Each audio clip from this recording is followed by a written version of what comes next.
Hello everyone, आज की इस वीडियो के अंदर आपका स्वागत है। आज हम केमिकल बॉन्डिंग के क्वेश्चंस को लीक करने जा रहे हैं सीबीएसई के। अब देखो, यहाँ पर मैं आपको तीन चीज़ें बताऊंगी। मैं आपको यहाँ पे टॉपिक बताऊंगी कि क्या क्या चीज़ें ज़्यादा इम्पॉर्टेंट है, क्वेश्चन किस तरह का आता है, क्वेश्चन किस टाइप का आता है। ये बताने के बाद मैं आपको यहाँ पे क्वेश्चंस दिखाऊंगी। आपको आराम से 30 क्वेश्चंस में दिखाऊंगी जो बहुत बहुत बहुत इम्पॉर्टेंट है। और आप मेरे से लिख कर ले लो, चाहे कि इस पेपर के अंदर, चाहे आपका मिड टर्म का पेपर हो, चाहे आपका फाइनल का पेपर हो, दोनों के अंदर आपको ये वाले क्वेश्चंस देखने को मिलेंगे। 2 3 4 5 इन नंबर्स के देखने को मिलेंगे। ठीक है, साथ में कुछ कंसेप्ट है आपके पास जो क्वेश्चन अटेम्प्ट करने में यूज होता है, और आप उसको सीधा का सीधा कुछ ट्रिक के साथ यूज कर सकते हो। जो उसकी हाइलाइट्स हैं वो भी मैं आपको यहाँ पे बताऊंगी। ठीक है, तो बिना टाइम वेस्ट करे स्टार्ट करते हैं। देखो, ये सारे क्वेश्चंस हैं, लेकिन पहले टॉपिक देख लेते हैं ताकि आपको आइडिया हो जाए कि आपको किस तरह से काम करना है। देखो, सबसे इंपॉर्टेंट आपके पास क्या है, आपके पास हाइब्रिडाइजेशन और जो आपके पास शेप है, यहाँ से क्वेश्चन पूछता ही पूछता है। मोस्ट मोस्ट मोस्ट इंपॉर्टेंट आपके पास है। ठीक है, ये सारे जितने एग्जाम्पल मैंने लिखे हैं, ये सारे के सारे सीबीएसई ऑलरेडी पूछ चुकी है, ये आपके एग्जाम के अंदर आ चुके हैं।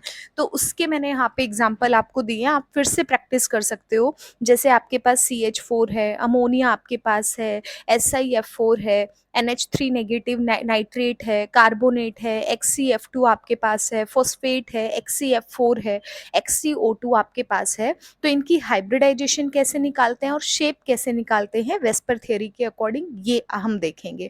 मैं आपको सीधा का सीधा टू द पॉइंट लेके जाऊंगी, जहां से डायरेक्टली हाइब्रिडाइजेशन निकल जाती है, शॉर्ट से आपके पास शेप निकल जाती है, आगे चल के मैं आपको बताऊंगी। और सेम ऐसे ही MOT most most most important है। आपको क्वेश्चन देखने को मिलेगा ही मिलेगा, 100% आपको क्वेश्चन यहाँ से देखने को मिलेगा। इसमें तीन एग्जाम्पल सबसे इंपॉर्टेंट है।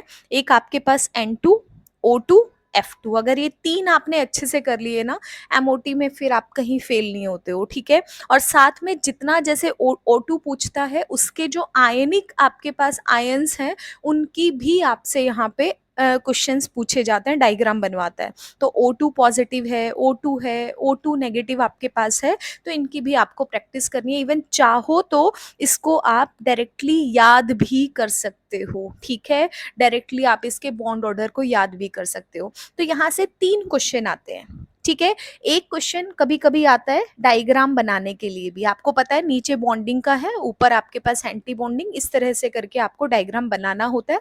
आगे चल के मैं आपको बताऊंगी। ठीक है, तो यहाँ से तीन मेजरली क्वेश्चन पूछता है आपसे। बॉन्ड ऑर्डर पूछता है, मोस्ट मोस्ट इंपॉर्टेंट है। अगर आपसे क्वेश्चन के अंदर बॉन्ड ऑर्डर पूछा है ना, तो वो ये नहीं बोलता बॉन्ड ऑर्डर कैसे निकाला है, जस्ट आप फॉर्मूला लिखोगे और सीधा बॉन्ड ऑर्डर का आंसर आप यहाँ पर लिख दोगे, आपके पूरे नंबर मिलेंगे। इवन आप बॉन्ड ऑर्डर डायरेक्टली लिख दोगे, इसका बॉन्ड ऑर्डर इतना है, क्योंकि डायरेक्ट बॉन्ड ऑर्डर पूछेगा तो आपको डायरेक्ट के नंबर है, तो आप सीधा का सीधा ट्रिक यूज कर सकते हो। मैग्नेटिक बिहेवियर किसका क्या होगा आप डायरेक्ट लिख सकते हो, क्योंकि आधा आधा नंबर का क्वेश्चन आता है, आपसे दो ऑप्शन पूछ लेगा, एक नंबर के अंदर आपसे या फिर 2 नंबर में पूछ लेगा कि इसका आपको बताना है पैरामैग्नेटिक है, इसका डायमैग्नेटिक है। इलेक्ट्रॉनिक कॉन्फ़िगरेशन, एमओटी के अकॉर्डिंग इलेक्ट्रॉनिक कॉन्फ़िगरेशन, ये तीन क्वेश्चन यहाँ से पूछता है। मोस्ट मोस्ट इंपॉर्टेंट क्वेश्चंस है। ठीक है, तीसरा आपके पास आता है, आपके पास रेजोनेटिंग स्ट्रक्चर। दोनों में से एक स्ट्रक्चर बनवाता है, स्ट्रक्चर एक बनवाएगा ही बनवाएगा, चाहे कुछ हो जाए पेपर के अंदर। ठीक है, आपसे तो लिवाई स्टोर्ड स्ट्रक्चर है या फिर रेजोनेटिंग स्ट्रक्चर है। ठीक है, इसी के साथ कभी कभी आपसे 1 मार्क के अंदर भी क्वेश्चन पूछ लेते हैं फॉर्मल चार्ज को लेके। देखो, मैं आपको बताऊंगी, अगर आपने ये टॉपिक थोड़ा सा पढ़ा है ना, तो आपको पता चल जाएगा। जब आप यहाँ पे लिवाई स्टोर्ड स्ट्रक्चर को पढ़ते हो ना, आपके पास लिवाइस डॉट स्ट्रक्चर की एक्सटेंड फॉर्म पढ़ते हो, तो वहां पे फॉर्मल चार्ज का यूज करना होता है। तो फॉर्मल चार्ज आप वहीं पे पढ़ लेते हो। बाकी एक सीधा सीधा फॉर्मूला भी है इसको निकालने का, जिस पे हम बात करेंगे। ठीक है, अगर आपको स्ट्रक्चर बनाना आ गया तो आप रेजोनेटिंग स्ट्रक्चर इजीली बना देते हो, बस आपको वहां पे डीलोकलाइजेशन दिखानी होती है। तो ये भी आपके पास है, बहुत इंपॉर्टेंट है। क्वेश्चन आपको यहाँ से देखने को मिलेगा। कैसे क्वेश्चंस देखने को मिलेंगे, पूरा चैप्टर वाइज मैंने एक ही जगह इस वीडियो के अंदर डाल दिया है, उसके बाद आपको कहीं जाने की जरूरत नहीं पड़ेगी। अगला देखो, यहाँ पे कुछ टॉपिक आपके पास हैं, ये 3 टॉपिक है, बॉन्ड एंगल का है, डाइपोल मोमेंट का है और हाइड्रोजन बॉन्डिंग का है। ठीक है, अब इन तीनों से ना रीजनिंग क्वेश्चन पूछता है। सबसे ज्यादा रीजनिंग क्वेश्चन पूछता है आपसे बॉन्ड एंगल और डाइपोल मोमेंट से, कि इसका बॉन्ड एंगल में 3 सबसे इंपॉर्टेंट बॉन्ड एंगल है, वो मीथेन, वाटर और अमोनिया का आपके पास है। डाइपोल मोमेंट में सबसे ज्यादा रिपीट होने वाला क्वेश्चन NH3 और NF3 के बीच में है, कि किसका डाइपोल मोमेंट कम होता है, किसका डाइपोल मोमेंट ज्यादा होता है, आपको वहां पर बताना होता है। तो यहाँ पे रीजनिंग क्वेश्चन पूछता है, या पूछता है किसका कम है किसका ज्यादा है। हाइड्रोजन बॉन्डिंग पे भी कुछ क्वेश्चंस मैं आपको दिखाऊंगी पेपर में आए हुए, वहां पर भी रीजनिंग क्वेश्चन पूछता है, जहां पे आंसर आपका हाइड्रोजन बॉन्डिंग बनता है। एक यहाँ पे डेफिनेशन भी पूछता है, कि आप डेफिनेशन बताओ हाइड्रोजन बॉन्डिंग क्या होती है, एक एग्जाम्पल के साथ आपको एक्सप्लेन करना होता है। ठीक है, अगला इंपॉर्टेंट है, ये क्वेश्चन भी बहुत इजी क्वेश्चन है, इजी क्वेश्चन है और पेपर में बार बार पूछता है। अगर 10 साल के पेपर उठाओगे, 10 साल में से आराम से आपको 8 बार के मिड टर्म के अंदर ये क्वेश्चन मिलेगा ही मिलेगा। करना क्या होता है, या तो पूछता है सिग्मा पाई बॉन्ड के बीच में डिफरेंस बता दो, कोई भी 2 या 3 डिफरेंस बता दो। एक बार ये 2 नंबर में भी आया था, तो 4 डिफरेंस आराम से आपको यहाँ पे करने हैं। दूसरा क्या है, आपको कोई भी स्ट्रक्चर बना के देगा, जैसे मैंने बोल दिया CH2 डबल बॉन्ड CH2, आपको बताना है कि इसके अंदर सिग्मा बॉन्ड आपके पास कितने हैं, पाई बॉन्ड आपके पास कितने हैं। ठीक है, आगे बड़ा क्वेश्चन जो आपके पास बनता है, वो आपके पास है लैटिस एनर्जी का। लैटिस एनर्जी से क्वेश्चन कैसे पूछता है, आपसे डेफिनेशन पूछता है लैटिस एनर्जी क्या है, किन फैक्टर्स पे डिपेंड करती है, न्यूमेरिकल बोलता है बोन हेबर साइकिल पे, कि आप लैटिस एनर्जी को निकाल के दिखाओ। क्योंकि अगर यहाँ पे न्यूमेरिकल में क्या है, लैटिस एनर्जी अगर आपने निकालनी सीख ली, तो यहाँ पे कोई भी एनर्जी पूछ सकता है आपसे, बॉन्ड फॉर्मेशन पूछ सकता है आपसे, सब्लिमेशन एनर्जी है, इलेक्ट्रॉन गेन एंथैल्पी आपके पास है, कुछ भी पूछ सकता है क्वेश्चन के अंदर, वो एक ही क्वेश्चन का पार्ट है, आप उसको तरोड़ मरोड़ के कैसे भी कर लो। ठीक है, ऑर्डर ये भी इंपॉर्टेंट है, यहाँ से ऑर्डर पे भी क्वेश्चन आता है। आपको एक ऑर्डर दे दिया जाता है, आपको बताना है कि लैटिस एनर्जी किसकी कम होगी किसकी ज्यादा होगी, ये क्वेश्चन जनरली देखने को मिलेगा आपको। ठीक है, या तो लैटिस एनर्जी का ऑर्डर पूछेगा, या फिर फजान रूल के ऊपर एप्लीकेशन पार्ट पे आपसे ऑर्डर पूछेगा ही पूछेगा। एक ऑर्डर आराम से, मिनिमम एक ऑर्डर, कभी कभी सीधा 2 या 3 ऑर्डर पूछ लेता है एक ही क्वेश्चन के अंदर, 3 नंबर के क्वेश्चन डाल देता है। तो वहां पे आपको आयनिक करेक्टर किसका कम है किसका ज्यादा है कैसे देखेंगे, कोवेलेंट करेक्टर किसका कम है किसका ज्यादा है, सॉल्युबिलिटी का ऑर्डर आपके पास क्या होता है। ठीक है, ये सारे क्वेश्चन यहाँ से इंपॉर्टेंट बनते हैं। अगर आपने ये कर लिया तो आपका मतलब पूरा चैप्टर ही इंपॉर्टेंट का हो जाता है, कोई भी पेपर हो। ठीक है, कभी कभी 1 नंबर में क्वेश्चन जनरली पूछ लेता है आयनिक बॉन्ड क्या होता है, क्या डिफरेंस होता है कोवेलेंट बॉन्ड आयनिक बॉन्ड में, तो उस पर मैं नहीं गई हूँ क्योंकि वो ज्यादा इंपॉर्टेंट नहीं है। अगर मैं 5 साल के पेपर उठाऊंगी तो आपको 1 या 2 बार मुश्किल से देखने को मिलेगा क्वेश्चन, ज्यादा से ज्यादा 1 बार आपको देखने को मिलेगा, या 1 मार्क के अंदर आपको क्वेश्चन देखने को मिलेगा। तो जो बड़े क्वेश्चन है वो आपको सिर्फ इतना पढ़ने से आपके बहुत अच्छे से क्लियर हो जाएंगे। ठीक है, अब क्वेश्चंस देखने से पहले मैं आपको, हम पीछे से शुरू करेंगे क्वेश्चंस को सॉल्व करना, और साथ के साथ मैं आपको टॉपिक्स भी बता दूंगी कि किस तरह से हमारे पास क्या नाम है क्वेश्चंस पूछे जाते हैं। ठीक है, मैंने आपको बताया, अगर आपने थोड़ा सा ध्यान से दिया होगा, मैं बोलना भूल गई, जब हमने वेस्पर थ्योरी की बात की थी तो यहाँ पे एक क्वेश्चन बड़ा फेमस है, वेस्पर थ्योरी का पोस्टुलेट जरूर पूछता है। आपको ज्यादा से एक पोस्टुलेट आपको ध्यान में रखना है, स्पेशली सबसे ज्यादा रिपीटेडली क्वेश्चन है, आपसे बोलेगा वेस्पर थ्योरी का एक पोस्टुलेट आप आराम से लिखिए, तो आपको एक पोस्टुलेट तो याद होना चाहिए वेस्पर थ्योरी का। ठीक है, तो मैं आपको क्वेश्चन सिखाती हूँ, लास्ट वाले क्वेश्चन से ट्राई करेंगे। तो लास्ट वाला क्वेश्चन देखो, क्वेश्चन नंबर 30th आपके पास है, ये बोलता है what are the main postulate of VSEPR theory. VSEPR theory का मेन पोस्टुलेट आपके पास क्या है, तो आप बता सकते हो कि जो शेप मॉलिक्यूल की होती है वो number of electron electron pairs के ऊपर डिपेंड करती है जो सेंट्रल एटम के अराउंड में आपके पास होते हैं। ठीक है, बाकी भी बता सकते हो कि आपके पास जो इलेक्ट्रॉन पेयर्स है वहां पे रिपल्सिव फोर्सेस होता है जो एक दूसरे को रिपेल करता है। ऑब्वियस सी बात है, एक इलेक्ट्रॉन है सेम नेचर के हैं आपके पास, तो क्या करेंगे, रिपल्सिव फोर्सेस ही आपके पास होगा, रिपेल करेंगे एक दूसरे को। ठीक है, तो इस तरह से ये आप यहाँ पे क्या कर सकते हो, वेस्पर थियरी का यहाँ पे पोस्टुलेट लिख सकते हो, या फिर एक पोस्टुलेट सीधा सीधा आपको लिखना है। जो मेन पोस्टुलेट आपके पास होता है वेस्पर थियरी का, वेस्पर थियरी कहती है, आपके पास बेस करती है कि लोन पेयर के बीच में रिपल्शन फैक्टर सबसे ज्यादा होता है। लोन पेयर बॉन्ड पेयर में रिपल्शन फैक्टर उससे कम होता है, और बॉन्ड पेयर के पास रिपल्शन फैक्टर और भी कम आपके पास होता है। तो ये इसका सबसे मेन पॉइंट आपके पास है जिस पे वेस्पर थियरी डिपेंड करती है। तो आप इसको मेंशन कर सकते हो क्योंकि आपने बार बार पढ़ा है, तो आप थियोरेटिकली में ना भी जाओगे तो एक पॉइंट आपने इतना भी लिख दिया तो भी आपका पूरा नंबर यहाँ पे मिल जाता है। ठीक है, इसके बाद अगला क्वेश्चन देखो यहाँ पे आपके पास, पहले वेस्पर थियरी के ही क्वेश्चन कर लेते हैं। ठीक है, या फिर हम वन बाय वन चलेंगे, उस हिसाब से टॉपिक देख लेंगे। देखो 29th क्वेश्चन की तरफ आगे बढ़ते हैं। 29th क्वेश्चन आपको बोलता है, आपसे रीजनिंग क्वेश्चन बोला है, इसने बोला है वाटर लिक्विड होता है, H2S आपके पास गैस होती है। ध्यान से बोलो, वाटर है, वाटर का मतलब क्या है, ये आपके पास वाटर है, वाटर के पास क्या है, लोन पेयर आपके पास है। ठीक है, अब यहाँ पर जब आप वाटर की बात करते हो और यहाँ पर H2S में बात करोगे, ये भी आपके पास सेम चीज रहेगी। ठीक है, बस फर्क क्या है कि यहाँ पर तो ऑक्सीजन है, यहाँ पे सल्फर है।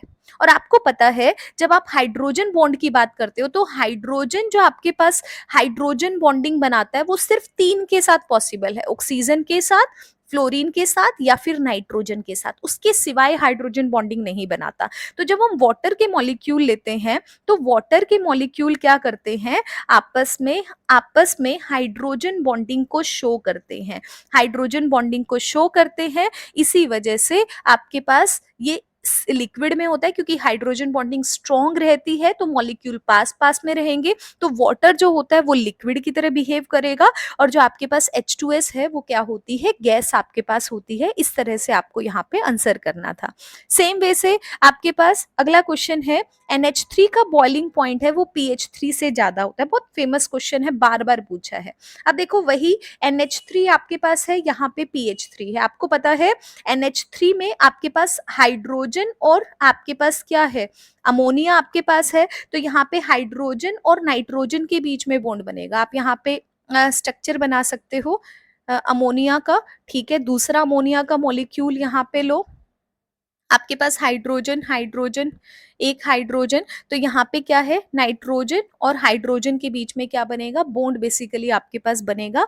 मतलब क्या बनेगा, आप बोलोगे सीधा सीधा अमोनिया के अंदर हाइड्रोजन बॉन्डिंग पॉसिबल है जबकि pH3 के अंदर नहीं है। और जहां पर हाइड्रोजन बॉन्डिंग आपके पास होती है आपके पास, तो उसका बॉइलिंग पॉइंट भी क्या होता है, ज्यादा होता है, क्योंकि स्ट्रॉन्ग बॉन्डिंग है तो बॉन्ड तोड़ने में टाइम लगेगा, तो ऑब्वियस सी बात है, तो वो आपके पास बॉइलिंग पॉइंट भी क्या हो जाएगा, ज्यादा हो जाएगा। क्लियर है।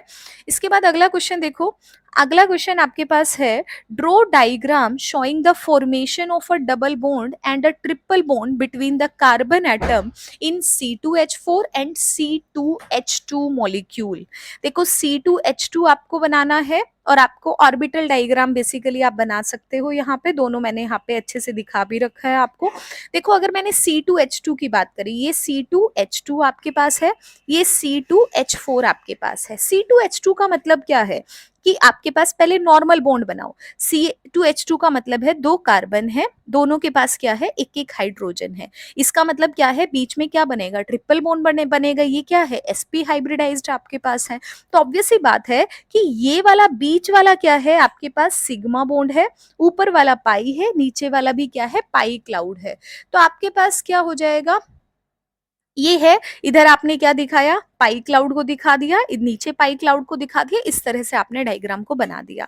आगे देखो C2H4 की अगर हम बात करेंगे तो दो कार्बन है, यहाँ पे कितने हैं, दो हाइड्रोजन है, यहाँ पे दो हाइड्रोजन है। अब कार्बन की वैलेंसी 4 है तो एक क्या बनेगा, डबल बॉन्ड आपके पास बनेगा।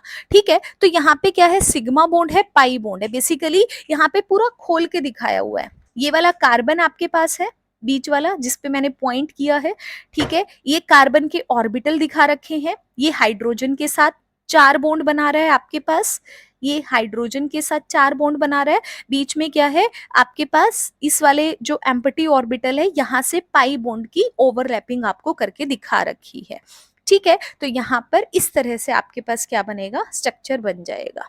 उसके बाद देखो अगला क्वेश्चन, देखो पहले 26 क्वेश्चन कर लेते हैं हम लोग, क्योंकि हमने हाइड्रोजन बॉन्ड जनरली थोड़ा बहुत पढ़ लिया है। देखो आपको डिफाइन करना है हाइड्रोजन को, बहुत फेमस है हाइड्रोजन। जब आपके पास हाईली इलेक्ट्रोनेगेटिव एलिमेंट से अटैच होता है कोवेलेंट बॉन्डिंग के अंदर, बेसिकली सिर्फ 3 ही आपके पास रहेंगे, फ्लोरीन, आपके पास नाइट्रोजन, ऑक्सीजन, जो तीनों लास्ट वाले आपके पास हैं, ठीक है। अगर वहां पर बॉन्ड बनेगा हाइड्रोजन का तो उसे हम क्या बोलेंगे, हाइड्रोजन बॉन्ड बोलेंगे। आगे कहता है क्या ये वीक होता है, हाँ, या फिर स्ट्रॉन्ग होता है वंडरवॉल फोर्सेस से, तो आप बताओगे हाइड्रोजन बॉन्ड, मैंने अभी भी पीछे भी बताया था, हाइड्रोजन बॉन्ड वंडरवॉल फोर्सेस से क्या होता है, ज्यादा स्ट्रॉन्ग बॉन्ड आपके पास होता है, क्योंकि हाईली, एक आपके पास हाइड्रोजन है, एक आपके पास क्या है, हाईली इलेक्ट्रोनेगेटिव एटम है, तो वो आपस में क्या करेंगे, इलेक्ट्रोनेगेटिविटी ज्यादा होती है, तो इसका मतलब वो क्या होता है कि इलेक्ट्रॉन को अपनी तरफ ज्यादा खींच के रखती है,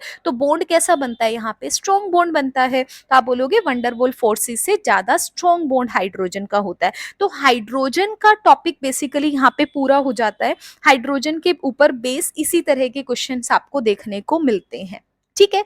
अब हम चलते हैं अगले क्वेश्चन की तरफ। ये बेसिकली आपके पास क्या है, आपसे पूछा है कि इंक्रीजिंग आयनिक करेक्टर आपको बताना है। आपको कुछ एग्जांपल दे दिए हैं, आपको LiF दिया है, K2O दिया है, N2 दिया है, SO2 दिया है, ClF3 आपको यहाँ पे दिया है। तो पहले मैंने फिलहाल आपके लिए आंसर लिख कर दे दिया है, LiF का ज्यादा होता है, K2O का उससे कम, ClF3 का और उससे कम हो जाएगा, SO2 का उससे कम हो जाएगा, N2 का उससे भी कम हो जाएगा, ठीक है। बेसिकली जो हम आयनिक करेक्टर पढ़ते हैं, कोवेलेंट करेक्टर पढ़ते हैं, ये हम फजान रूल से पढ़ते हैं। अब मैं एक बार थोड़ा सा आपको फजान रूल पढ़ा देती हूँ ताकि सारे क्वेश्चंस आपके फटाफट हो जाए और फिर सारे फजान रूल के क्वेश्चंस हम एक साथ देख लें। देखो फजान रूल की खास बात क्या होती है, फजान रूल बोलता है कैटायन और एनायन पे बात करते हैं हम, ठीक है। देखो अब हमें ये पता है, पिछले चैप्टर के अंदर पीरियोडिसिटी के अंदर हम ऑलरेडी पढ़ चुके हैं कि जो आपके पास केटायन होता है, एक बार कलर चेंज कर लेते हैं, ब्लैक ही ले लेते हैं, ठीक है। हमें पता है केटायन का साइज क्या होता है, छोटा होता है, एनायन क्या होता है, बड़ा होता है, ये ऑलरेडी पढ़ चुके हैं। और इस पे क्वेश्चन एक जनरली पूछता भी है, ऑर्डर पूछता है किसका साइज कम है किसका साइज ज्यादा है, आयंस दे दिए जाते हैं या न्यूट्रल एटम दे दिया जाता है पिछले चैप्टर के अंदर। तो हमें पता है एनायन क्या होता है, बड़ा होता है, केटायन छोटा होता है। तो फजान रूल सिंपल कहता है, ठीक है, अगर आपके पास केटायन जितना ज्यादा छोटा होगा, एनायन जितना बड़ा होगा, तो उसका कोवेलेंट करेक्टर क्या होगा, कोवेलेंट करेक्टर आपके पास क्या हो जाएगा, उतना ही ज्यादा हो जाएगा। अगर कोवेलेंट करेक्टर ज्यादा हो जाएगा तो हम क्या बोल देंगे, आयनिक करेक्टर क्या हो जाएगा, कम हो जाएगा। आप एक पढ़ लो, दूसरा उसका क्या है, ठीक उल्टा आपके पास है, ठीक है। हम क्या बोलते हैं कि आपके पास केटायन जितना छोटा, एनायन जितना बड़ा, या आपको दोनों में कंफ्यूजन लगे कहीं पे कि एनायन और केटायन से नहीं पता चल रहा है, तो आप सीधा देखोगे चार्ज, चार्ज जितना ज्यादा रहेगा कोवेलेंट करेक्टर उतना ही ज्यादा आपके पास रहेगा, ठीक है। कुछ एग्जाम्पल के साथ समझाती हूँ और अच्छे से समझ में आएगा। देखो पहला एग्जाम्पल देखो, आपके पास LiF है, LiCl है, LiBr है, LiI आपके पास है। अब देखो यहाँ पे हमारे पास पहला पार्ट जनरली क्या होता है, केटाइनिक का होता है, लास्ट वाला एनाइनिक का होता है, केटाइनिक एनाइनिक केटाइनिक एनाइनिक केटाइनिक एनाइनिक, ठीक है। अब देखो केटाइनिक पार्ट क्या है, सबके अंदर सेम है, सेम है, तो ये तो डिसाइड नहीं करेगा। अब एनायन आपके पास है, एनायन में क्या है, F negative, Cl negative, Br negative, I negative. अब हम क्या कहते हैं कि एनायन है वो जितना बड़ा होगा कोवेलेंट करेक्टर उतना ही ज्यादा होगा। तो ये सारा मैंने कोवेलेंट करेक्टर का ऑर्डर बेसिकली यहाँ पे लिखा है, ठीक है। तो अगर आपके पास I नेगेटिव ज्यादा बड़ा है तो उसकी क्या हो जाएगा, कोवेलेंट करेक्टर उस सबसे ज्यादा हो जाएगा। फिर Br नेगेटिव का साइन होगा तो Br नेगेटिव का हो जाएगा, फिर Cl नेगेटिव, तो साइज के अकॉर्डिंग आपने क्या कर दिया, इसको आंसर कर दिया। अगला क्वेश्चन देखो, अगला क्वेश्चन आपको यहाँ पे क्या दिया है, LiCl दे दिया, NaCl दे दिया, KCl दे दिया, रुबिडियम क्लोराइड दे दिया और सीजियम के साथ दे दिया। अब यहाँ क्या है, एनायन सेम है, फर्क किसमें है, केटायन में फर्क है, लिथियम, सोडियम, पोटेशियम, रुबिडियम और सीजियम। अब देखो ध्यान से समझना मेरी बात को, अब यहाँ पे केटायन के ऊपर है, हम क्या कहते हैं कि केटायन जितना छोटा होगा कोवेलेंट करेक्टर उतना बड़ा होगा। अब केटायन छोटा कौन सा है, लिथियम का, तो LiCl का ज्यादा हो जाएगा, NaCl का उससे कम, KCl का उससे कम, रुबिडियम का और उससे कम हो जाएगा। क्लियर हुआ? आगे देखो, अब देखो जब हम लिथियम एली आपके पास देखो ये सारे सेम ग्रुप के थे, जब मैंने बात किया ना लिथियम सोडियम, इनके अंदर साइज का डिफरेंस बेसिकली होता है, तो हमने देखा। अगला एग्जांपल देखो, LiCl2 है, BeCl2 है, आपके पास BCl3 है, CCl4 है। ध्यान से समझना इस क्वेश्चन को, ठीक है। यहाँ देखो आप क्वेश्चन के अंदर बात करोगे तो लिथियम है, बेरिलियम है, बोरोन है और कार्बन है, ये सारे क्या हैं, एक ही पीरियड के हैं, ये सारे क्या हैं, आपके पास सेम पीरियड के हैं। और हमें पता है जब हम पीरियड के अलोंग जाते हैं तो साइज में ज्यादा डिफरेंस नहीं आता, साइज ऑलमोस्ट क्या होता है, सेम होता है। अगर साइज सेम होता है तो साइज के बेसिस पे तो हम डिसाइड नहीं कर सकते। अब साइज के बेसिस पे डिसाइड नहीं होगा तो अल्टीमेटली हमने क्या पढ़ा था, चार्ज पढ़ा था, जिसके ऊपर जितना ज्यादा चार्ज होगा उतना ही ज्यादा क्या हो जाएगा, आपके पास क्या हो जाएगा, क्या बोलते हैं, कोवेलेंट करेक्टर उतना ही ज्यादा आपके पास हो जाएगा। तो यहाँ पे देखो CCl4 के अंदर यहाँ कितना है, +4 चार्ज है, +3 चार्ज है, तो चार्ज के अकॉर्डिंग जितना ज्यादा चार्ज होगा उसका आपके पास कोवेलेंट करेक्टर भी क्या होगा, उतना ही ज्यादा होगा। ये LiCl है क्योंकि +1 ये होता है, -1 ये होता है, यहाँ पे +2 चार्ज है, यहाँ +3 चार्ज है, तो जितना ज्यादा चार्ज कोवेलेंट करेक्टर उतना ही ज्यादा। एक क्वेश्चन और देखो आगे, ये इंपॉर्टेंट है, आगे ध्यान से सुनना, ठीक है। पहले ये देख लो, Al आपके पास Fe3 है, Al2O3 है, Aln आपके पास है। अब देखो एल्यूमिनियम सेम है, एल्यूमिनियम सेम है, किस पे डिफरेंस कहां पर है, फ्लोरीन में, ऑक्सीजन में, नाइट्रोजन में। फिर से क्या है, अगल बगल वाले आपके पास क्या है, पीरियड के अलोंग में है, तो साइज में ज्यादा डिफरेंस नहीं है। साइज में डिफरेंस नहीं है तो कहाँ देखेंगे, चार्ज पे। देखो ये क्या है, एल्यूमिनियम नाइट्राइड, मतलब यहाँ पे चार्ज नाइट्राइड पे कितना होता है, N3 नेगेटिव होता है। ये क्या है, ऑक्साइड, ऑक्साइड पे कितना है, 2 नेगेटिव। फ्लोराइड पे क्या होता है, -1। तो जितना ज्यादा चार्ज होगा उतना ज्यादा कोवेलेंट करेक्टर हो जाएगा। एक और यहाँ पे मेन चीज होती है, कई बार क्वेश्चन के अंदर जैसे आपसे क्वेश्चन पूछ लेता है, CuCl का ज्यादा है NaCl से, ZnCl2 का या MgCl2 का ज्यादा है। अब यहाँ पे एक कंसेप्ट आता है और ये बहुत ज्यादा इंपॉर्टेंट है, वेरी वेरी वेरी इंपॉर्टेंट, ठीक है, कि वो क्या होता है, स्यूडो गैस कॉन्फ़िगरेशन होती है, कि अगर क्वेश्चन के अंदर किसी मॉलिक्यूल के अंदर आपको पूरा कंप्लीट इलेक्ट्रॉनिक कॉन्फ़िगरेशन वाला कोई एटम दिख जाता है या आयन दिख जाता है आपके पास, तो आप उस आयन के लिए क्या करोगे, उसका कोवेलेंट करेक्टर हमेशा दूसरे के कंपैरिजन में ज्यादा होगा, वहां आपको कुछ सोचने की जरूरत ही नहीं है, ठीक है। जैसे सोडियम पॉजिटिव आपके पास है, सोडियम पॉजिटिव के अंदर 10 इलेक्ट्रॉन होते हैं, 2 और 8 कंप्लीट शेल हो गई आपके पास, ठीक है। तो इसका मतलब सोडियम पॉजिटिव आपके पास है, स्यूडो गैस कॉन्फ़िगरेशन को शो करेगा। Mg2 पॉजिटिव आपके पास है, ठीक है। तो ये जो स्यूडो गैस कॉन्फ़िगरेशन वाले होते हैं ये आपको ध्यान में रखना है, ये कहीं पर दिखेंगे तो आपको सीधा आंसर लगाना ही लगाना है। क्लियर है? जैसे कॉपर Cl है, सोडियम Cl है, अब दोनों एक जैसे अगर आपको यहाँ पे दिखाई देंगे, ये भी क्या है, कॉपर पॉजिटिव, दोनों में फर्क देखो, यहाँ पे क्या है कि ये क्या है, कॉपर पॉजिटिव है, ये क्या है, सोडियम पॉजिटिव आपके पास है। अब आपको पता है यहाँ पे क्या है, आपके पास 10 आपके पास डी सबशेल है, वो भी ये पूरी की पूरी आपके पास है। सोडियम के अंदर क्या है, 6 आपके पास हो जाएंगे। आप यहाँ लिखो, आपके पास 11 एलिमेंट इलेक्ट्रॉन होते हैं, एक माइनस करोगे 10 बनेगा, तो क्या बनेगा, 1s2 2s2 2p, 4 हो गए, 6 बन जाएगा। यहाँ देखोगे, यहाँ पे आपके पास क्या बन जाएगा, 3d10 बन जाएगा। तो जो 10 वाला आपके पास होगा वो इसके कंपैरिजन में हमेशा क्या होगा, ज्यादा होगा। ये कहीं पर होगा तो उस हिसाब से वो हो जाएगा। तो हमेशा आपको प्रायोरिटी डिसाइड करनी है, नीचे वाले की स्यूडो गैस कॉन्फ़िगरेशन है, ND10 वाले की, फिर आपके पास 6 वाले की, इस हिसाब से आपको ऑर्डर यहाँ पे लिखना है। अब आपको पता चल गया फजान रूल कैसे काम करता है, तो आप किसी भी तरह का क्वेश्चन है पेपर में आता ही आता है, तो आप वहां पर लगा सकते हो आंसर। ठीक है, इससे ऊपर वाला क्वेश्चन देखते हैं। शेप वाला अभी हम क्वेश्चन नहीं किया, अगर कहीं पे ऑर्डर वाला क्वेश्चन आसपास दिखाई दे रहा है तो एक क्वेश्चन ट्राई कर लेते हैं। चलो बाद में ट्राई कर लेंगे जैसे जैसे क्वेश्चन आएगा। हाँ, ये रहा क्वेश्चन। ये देखो आपके पास ये वाला क्वेश्चन तो सेम है, वापस से आ रखा है। ठीक है,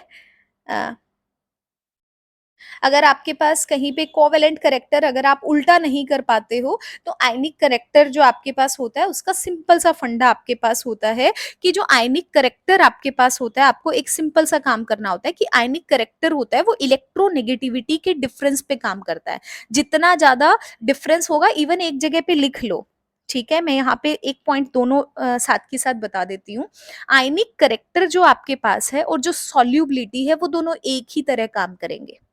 ठीक है, आपके पास जनरली आयनिक करेक्टर सॉल्युबिलिटी एक तरह का काम करता है, मतलब यहाँ पे केटायन और एनायन में जितना ज्यादा डिफरेंस आपके पास होगा उसकी सॉल्युबिलिटी भी उतनी ही ज्यादा होगी, आयनिक करेक्टर भी उसका उतना ही ज्यादा होगा। ये चीज आप ध्यान में रखना। ठीक है, हम सॉल्युबिलिटी के बारे में भी पढ़ते हैं। जैसे आपके पास मैंने यहाँ पे शॉर्ट में कहीं लिखा होगा मे बी, हाँ ये देखो एग्जाम्पल, यहाँ देखो सॉल्युबिलिटी अगर हमें देखना है तो जैसे एक एग्जाम्पल पेपर में पूछा भी हुआ है कि जितना ज्यादा डिफरेंस रहेगा साइज में उतनी ज्यादा सॉल्युबिलिटी ज्यादा है। जैसे एग्जाम्पल से समझो, NaF है, यहाँ पे आपके पास इधर KF है, इधर रूबिडियम का है, इधर आपके पास क्या है सीजियम का है। अब देखो ये इतना बड़ा एलिमेंट, ये छोटा, ये इससे थोड़ा छोटा, ये इससे छोटा, ये इससे और छोटा, इसका साइज वही का वही, ये इससे और छोटा, इसका साइज ये, तो सबसे ज्यादा साइज का डिफरेंस कहाँ पर है, इसके बीच में है। क्यों? क्योंकि हम मोनोवैलेंट की बात कर रहे हैं, एक ही एटम आपके पास है, तो जितना ज्यादा डिफरेंस आपको दिखाई दे रहा है तो आप कहोगे जितना ज्यादा चार्ज में डिफरेंस है इलेक्ट्रोनेगेटिविटी में, केटायन और एनायन में डिफरेंस है, सॉल्युबिलिटी भी उतनी ही ज्यादा, आयनिक प्रोडक्ट भी उतना ही ज्यादा हो जाएगा आपके पास, आयनिक सॉल्युबिलिटी, आयनिक करेक्टर आपके पास। अगला देखो, जैसे एग्जांपल दे दिया, LiNO3 है आपके पास, इधर सोडियम नाइट्रेट है, पोटेशियम नाइट्रेट है, रूबिडियम और सीजियम का नाइट्रेट है। अब यहाँ देखो, अगर मैं नाइट्रेट की बात करती हूँ, नाइट्रेट क्या है आपके पास, NO3, आपके पास नेगेटिव ही क्या होता है, पोली एटोमिक है ना। अब पोली एटोमिक है तो इसका खुद का साइज भी तो बड़ा है। अब लिथियम है वो छोटा सा है, आगे देखो फिर से इसका खुद का साइज इतना बड़ा, आगे सोडियम का साइज लिथियम से क्या हो गया, थोड़ा सा बड़ा हो गया, आगे चल के फिर पोटेशियम का साइज थोड़ा बड़ा हो गया, ये ऑलरेडी बड़ा था। तो साइज में डिफरेंस किस में कम आ रहा है, पहले वाले में ज्यादा आ रहा है ना। अगर कोई पोली एटोमिक है उसका साइज खुद का ज्यादा है तो छोटा केटायन होना चाहिए वहां पे। ठीक है, तो LiNO3 यहाँ पर डिफरेंस सबसे ज्यादा है, तो सॉल्युबिलिटी ज्यादा, फिर इसकी फिर इसकी फिर इसकी, इस तरह से हमने क्या लिख दिया, ऑर्डर को यहाँ पर लिख दिया। क्लियर है, समझ आया? यहाँ पर भी देख लो भाई, ये आपके पास क्वेश्चन था, ये क्वेश्चन 2 बार रिपीट हो रखा है, कोई बात नहीं। ठीक है, यहाँ पर देखो LiF K2O N2SO3, आपके पास ClF3 है, इसके बीच में आयनिक करेक्टर बताना है। अब देखो थोड़ा सा डिफरेंस समझने की कोशिश करना, यहाँ पे हमें क्या देखना है, जितना ज्यादा डिफरेंस हो उतना ही ज्यादा है। ठीक है, अब देखो यहाँ पर जब हम LiF की बात करते हैं, Li का छोटा साइज आपके पास क्या है, लिथियम आपके पास ऐसे है, Li ये स्मॉलेस्ट केटायन हो गया, यहाँ पे क्या है, ये आपके पास क्या है, F नेगेटिव हो गया। लेकिन यहाँ पे क्या है, दोनों मोनोवैलेंट है, क्या है, मोनोवैलेंट है। लेकिन दूसरे जो एलिमेंट आप देखोगे ना, वहां पे पोली एटोमिक है, मोनो एटोमिक में और पोली एटोमिक के कंपैरिजन में यहाँ पर डिफरेंस ज्यादा है, तो LiF का बाकियों के कंपैरिजन में हमेशा ज्यादा हो जाएगा। तो LiF आपके पास क्या हो गया, सबसे हाईएस्ट के ऊपर आ गया। अब देखो बाकी हम बात करते हैं, जैसे K2O हो गया, आपके पास ClF3 आपके पास है, ठीक है, इधर आपके पास SO2 है, इधर आपके पास क्या है, N2 आपके पास है। तो यहाँ देखो अगर आप K2O की बात करोगे, पोटेशियम हो गया और यहाँ पर क्या है, ऑक्साइड है, 2 पोटेशियम आपके पास है। ठीक है, पोटेशियम का साइज काफी बड़ा आपके पास है। ठीक है। जब आप पोटेशियम करते हो, ये वाला सोडियम, नीचे पोटेशियम आता है, और इस साइड में पीरियोडिक टेबल में फ्लोरीन है, क्लोरीन है। जब आप सेम पीरियड में बात करोगे तो आपके पास पोटेशियम का साइज बड़ा होता है, पीरियड में आगे बढ़ते बढ़ते ये एंड में आ रहा है, ये स्टार्ट में आ रहा है, तो साइज ऑलमोस्ट ज्यादा डिफरेंस तो नहीं होता है, लेकिन क्या होता है, साइज डिक्रीज होता है। तो आपके पास सीएल का साइज क्या है, छोटा है। समझ में आ रहा है। अब यहाँ पे क्या है, ऑक्सीजन है, यहाँ पे क्या है, फ्लोरीन है। सेम वे से यहाँ फ्लोरीन है, ये वाला क्या है, ऑक्सीजन। आपके पास ऑक्सीजन है, इधर फ्लोरीन है, तो ये फ्लोरीन आपके पास हो गया, ये ऑक्सीजन ऑलमोस्ट बिल्कुल बगल बगल में है, साइज में ज्यादा डिफरेंस आपको देखने को नहीं मिलेगा। तो पोटेशियम बड़ा हो गया आपके पास, और ऑक्सीजन या फ्लोरीन अगर साथ में लगे हैं, उनका साइज ऑलमोस्ट सेम हो गया। तो डिफरेंस ज्यादा कहाँ देखने को मिलेगा, पोटेशियम ऑक्सीजन के बीच में देखने को मिलेगा। क्लोरीन वाले के बीच में क्या होगा, थोड़ा कम देखने को मिलेगा। तो K2O का आपके पास ClF3 से आपके पास क्या हो जाएगा, ज्यादा डिफरेंस हो जाएगा। तो आप सीधा सीधा बोल दोगे कि आयनिक करेक्टर आपके पास क्या होता है, ज्यादा होता है। अब इतनी बात समझ में आई। अब हम आगे बढ़ते हैं आपके पास SO2 की। अब SO2 और N2 है, यहां पर देखो नॉर्मली N2 आपके पास क्या है, आपके पास सीधा सीधा अब देखो, नाइट्रोजन नाइट्रोजन क्या है, दोनों के दोनों आपके पास N2 मॉलिक्यूल है, ट्रिपल बॉन्ड बनाता है, बॉन्ड बिल्कुल स्ट्रॉन्ग होता है, दोनों सेम आपके पास साइज के हैं। तो डिफरेंट साइज में क्या है, आपके पास डिफरेंस तो इलेक्ट्रोनेगेटिविटी के अंदर है नहीं ना। तो आपके पास इसकी तो सबसे कम होगी, इसके बारे में तो सोचना ही नहीं था, ठीक है। तो आपके पास क्या आ जाएगा, ऑर्डर आ जाएगा। तो आपको यहाँ पे थोड़ा सा सोचना है, आपको साइज के बेसिस पे सीधा सीधा देख लो, जहां पर आपके पास केटायन और एनायन का साइज आपके पास क्या रहेगा, डिफरेंस ज्यादा रहेगा, वहीं पे आपके पास क्या हो जाएगा, आयनिक करेक्टर, इवन सॉल्युबिलिटी, दोनों सेम तरह से काम करेंगे, सॉल्युबिलिटी भी क्या हो जाएगी, उसकी उतनी ही ज्यादा हो जाएगी। क्लियर है ये बात, ठीक है। अब आगे बढ़ते हैं अगले क्वेश्चन की तरफ, ठीक है। हम यहाँ वाले क्वेश्चन पे आ रहे थे। अगला क्वेश्चन देखो, हाइब्रिडाइजेशन के ऊपर क्वेश्चन है। आपसे आपसे बोला है, ये क्वेश्चन बहुत इंपॉर्टेंट है, वेरी वेरी इंपॉर्टेंट क्वेश्चन। ये क्वेश्चन बहुत बार रिपीट हुआ है, सेम क्वेश्चन रिपीट हुआ है, ठीक है। अब देखो, जब हम PCl3 की हाइब्रिडाइजेशन देखते हैं, उसको आपको डिस्क्राइब करना है, और आपको बताना है why are the axial bond longer than longer as compare to the equatorial bond, कि एक्सियल बॉन्ड जो होता है वो इक्विटोरियल बॉन्ड से आपके पास लंबा होता है, क्यों होता है बताना है। तो सबसे पहले हाइब्रिडाइजेशन निकाल कर दिखा रखी है, PCl5 की आपके पास, फॉस्फोरस की यहाँ पे इलेक्ट्रॉनिक कॉन्फ़िगरेशन लिखी, एक्साइटेड मोड में देखो 5 हमें जोड़ने हैं क्लोरीन, तो 5 ऑर्बिटल होने चाहिए, 3 ऑर्बिटल खाली हैं, तो इसको हम क्या करेंगे, एक्साइट करा देंगे। तो यहाँ पे आपके पास 5 ऑर्बिटल खाली हो गया। अब ओवरलैपिंग रहेगी आपके पास क्लोरीन की 5 के साथ, तो क्या बन गया, sp3, 3 sp3 के हो गए, और एक आपके पास क्या है, डी का इन्वॉल्व आपके पास हो गया। तो यहाँ पे एक, और ऑब्वियस सी बात है 5 क्लोरीन है तो 5 ऑर्बिटल होने चाहिए, एक एस का हो गया, 3 पी के हो गए, एक आपके पास क्या हो गया, डी का हो गया। तो ये इसकी क्या हो जाएगी, हाइब्रिडाइजेशन आपके पास हो जाएगी, ठीक है। अब sp3 अगर आपके पास है, जब आप दिखाओगे तो इसकी जो शेप होती है वो आपके पास क्या होती है, ट्राइगोनल प्लेनर होती है। अभी मैं बताऊंगी कि शेप कैसे निकालते हैं, हाइब्रिडाइजेशन को शॉर्टकट में कैसे निकालते हैं, इसके बाद बताती हूँ, पहले आप एक बार एक्सप्लेनेशन देख लो। ट्राइगोनल प्लेनर का मतलब है कि ये मेरे पास कोई सेंट्रल एटम है, ये ट्राइगोनल प्लेनर हो गया, ये तीनों एक प्लेन के अंदर, ये ऐसे हो गया, और ये क्या है, दो पिरामिड, एक ऊपर और एक आपके पास क्या है, नीचे आपके पास हो गए, ठीक है। तो ये इस शेप को हम क्या बोलते हैं, ट्राइगोनल पिरामिडल हम बोलते हैं। अब ऑब्वियस सी बात है, हम क्या बोलते हैं कि एक्सियल बॉन्ड जो आपके पास है ना, वो ज्यादा लंबा बॉन्ड है। अब एक्सियल बॉन्ड लंबा क्यों है, क्योंकि बीच में रिपल्शन फैक्टर उसके बीच में ज्यादा है, रिपेल करेंगे बॉन्ड तो एक दूसरे से क्या होंगे, दूर भागेंगे, दूर भागेंगे, तो बॉन्ड की लेंथ जो आपके पास है वो क्या हो जाती है, बढ़ जाती है। तो यहाँ पे आपको सिंपल सी एक लाइन के अंदर जवाब दे देना था, क्योंकि यहाँ पे रिपल्सिव फैक्टर ज्यादा होता है तो बॉन्ड लेंथ बढ़ जाती है आपके पास इक्विटोरियल के कंपैरिजन में, ठीक है। बॉन्ड एंगल कम है, पास पास में है, रिपेल करेंगे तो लेंथ आपके पास क्या हो जाएगी, बढ़ जाएगी। क्लियर है। तो ये क्वेश्चन बहुत इंपॉर्टेंट था, ये आपको यहाँ पे देखना था। अब एक बार यहाँ पर शेप का जब हम बात कर रहे हैं, तो एक बार शेप के क्वेश्चंस की एक बार फटाफट से देख लेते हैं कि हम शेप किसी की भी कैसे डिसाइड करते हैं। ठीक है, जैसे ये 15th क्वेश्चन है आपके पास, 15 16 बहुत फेमस क्वेश्चन है, इंपॉर्टेंट है, आते ही आते हैं। ये वाला क्वेश्चन देखो, आपसे शेप पूछी है, अलग अलग मॉलिक्यूल्स की पूछी है, आपसे पूछ लिया BeCl3 की कैसे होगी, BCl3 की कैसे होगी, आपके पास BeCl2 की कैसे होगी, AsF5 की कैसे होगी, SiCl4 की कैसे होगी। ये कैसे निकालते हैं वो देखते हैं अभी हम, कि वो हम बॉन्ड पेयर लोन पेयर की मदद से निकालते हैं। अब एक बार बड़े ध्यान से देखना भाई, ठीक है। आपको सबसे पहले पता होना चाहिए वैलेंस इलेक्ट्रॉन किस में कितने होते हैं। आपको क्या करना है, ये क्या है आपके पास एस ब्लॉक के एलिमेंट है, ये क्या है पी ब्लॉक के एलिमेंट है, इनको सीरीज में लिख लो। पहले क्या आता है, हाइड्रोजन लिथियम, आपके पास hydrogen lithium, beryllium, boron, carbon, nitrogen, oxygen, fluorine, neon.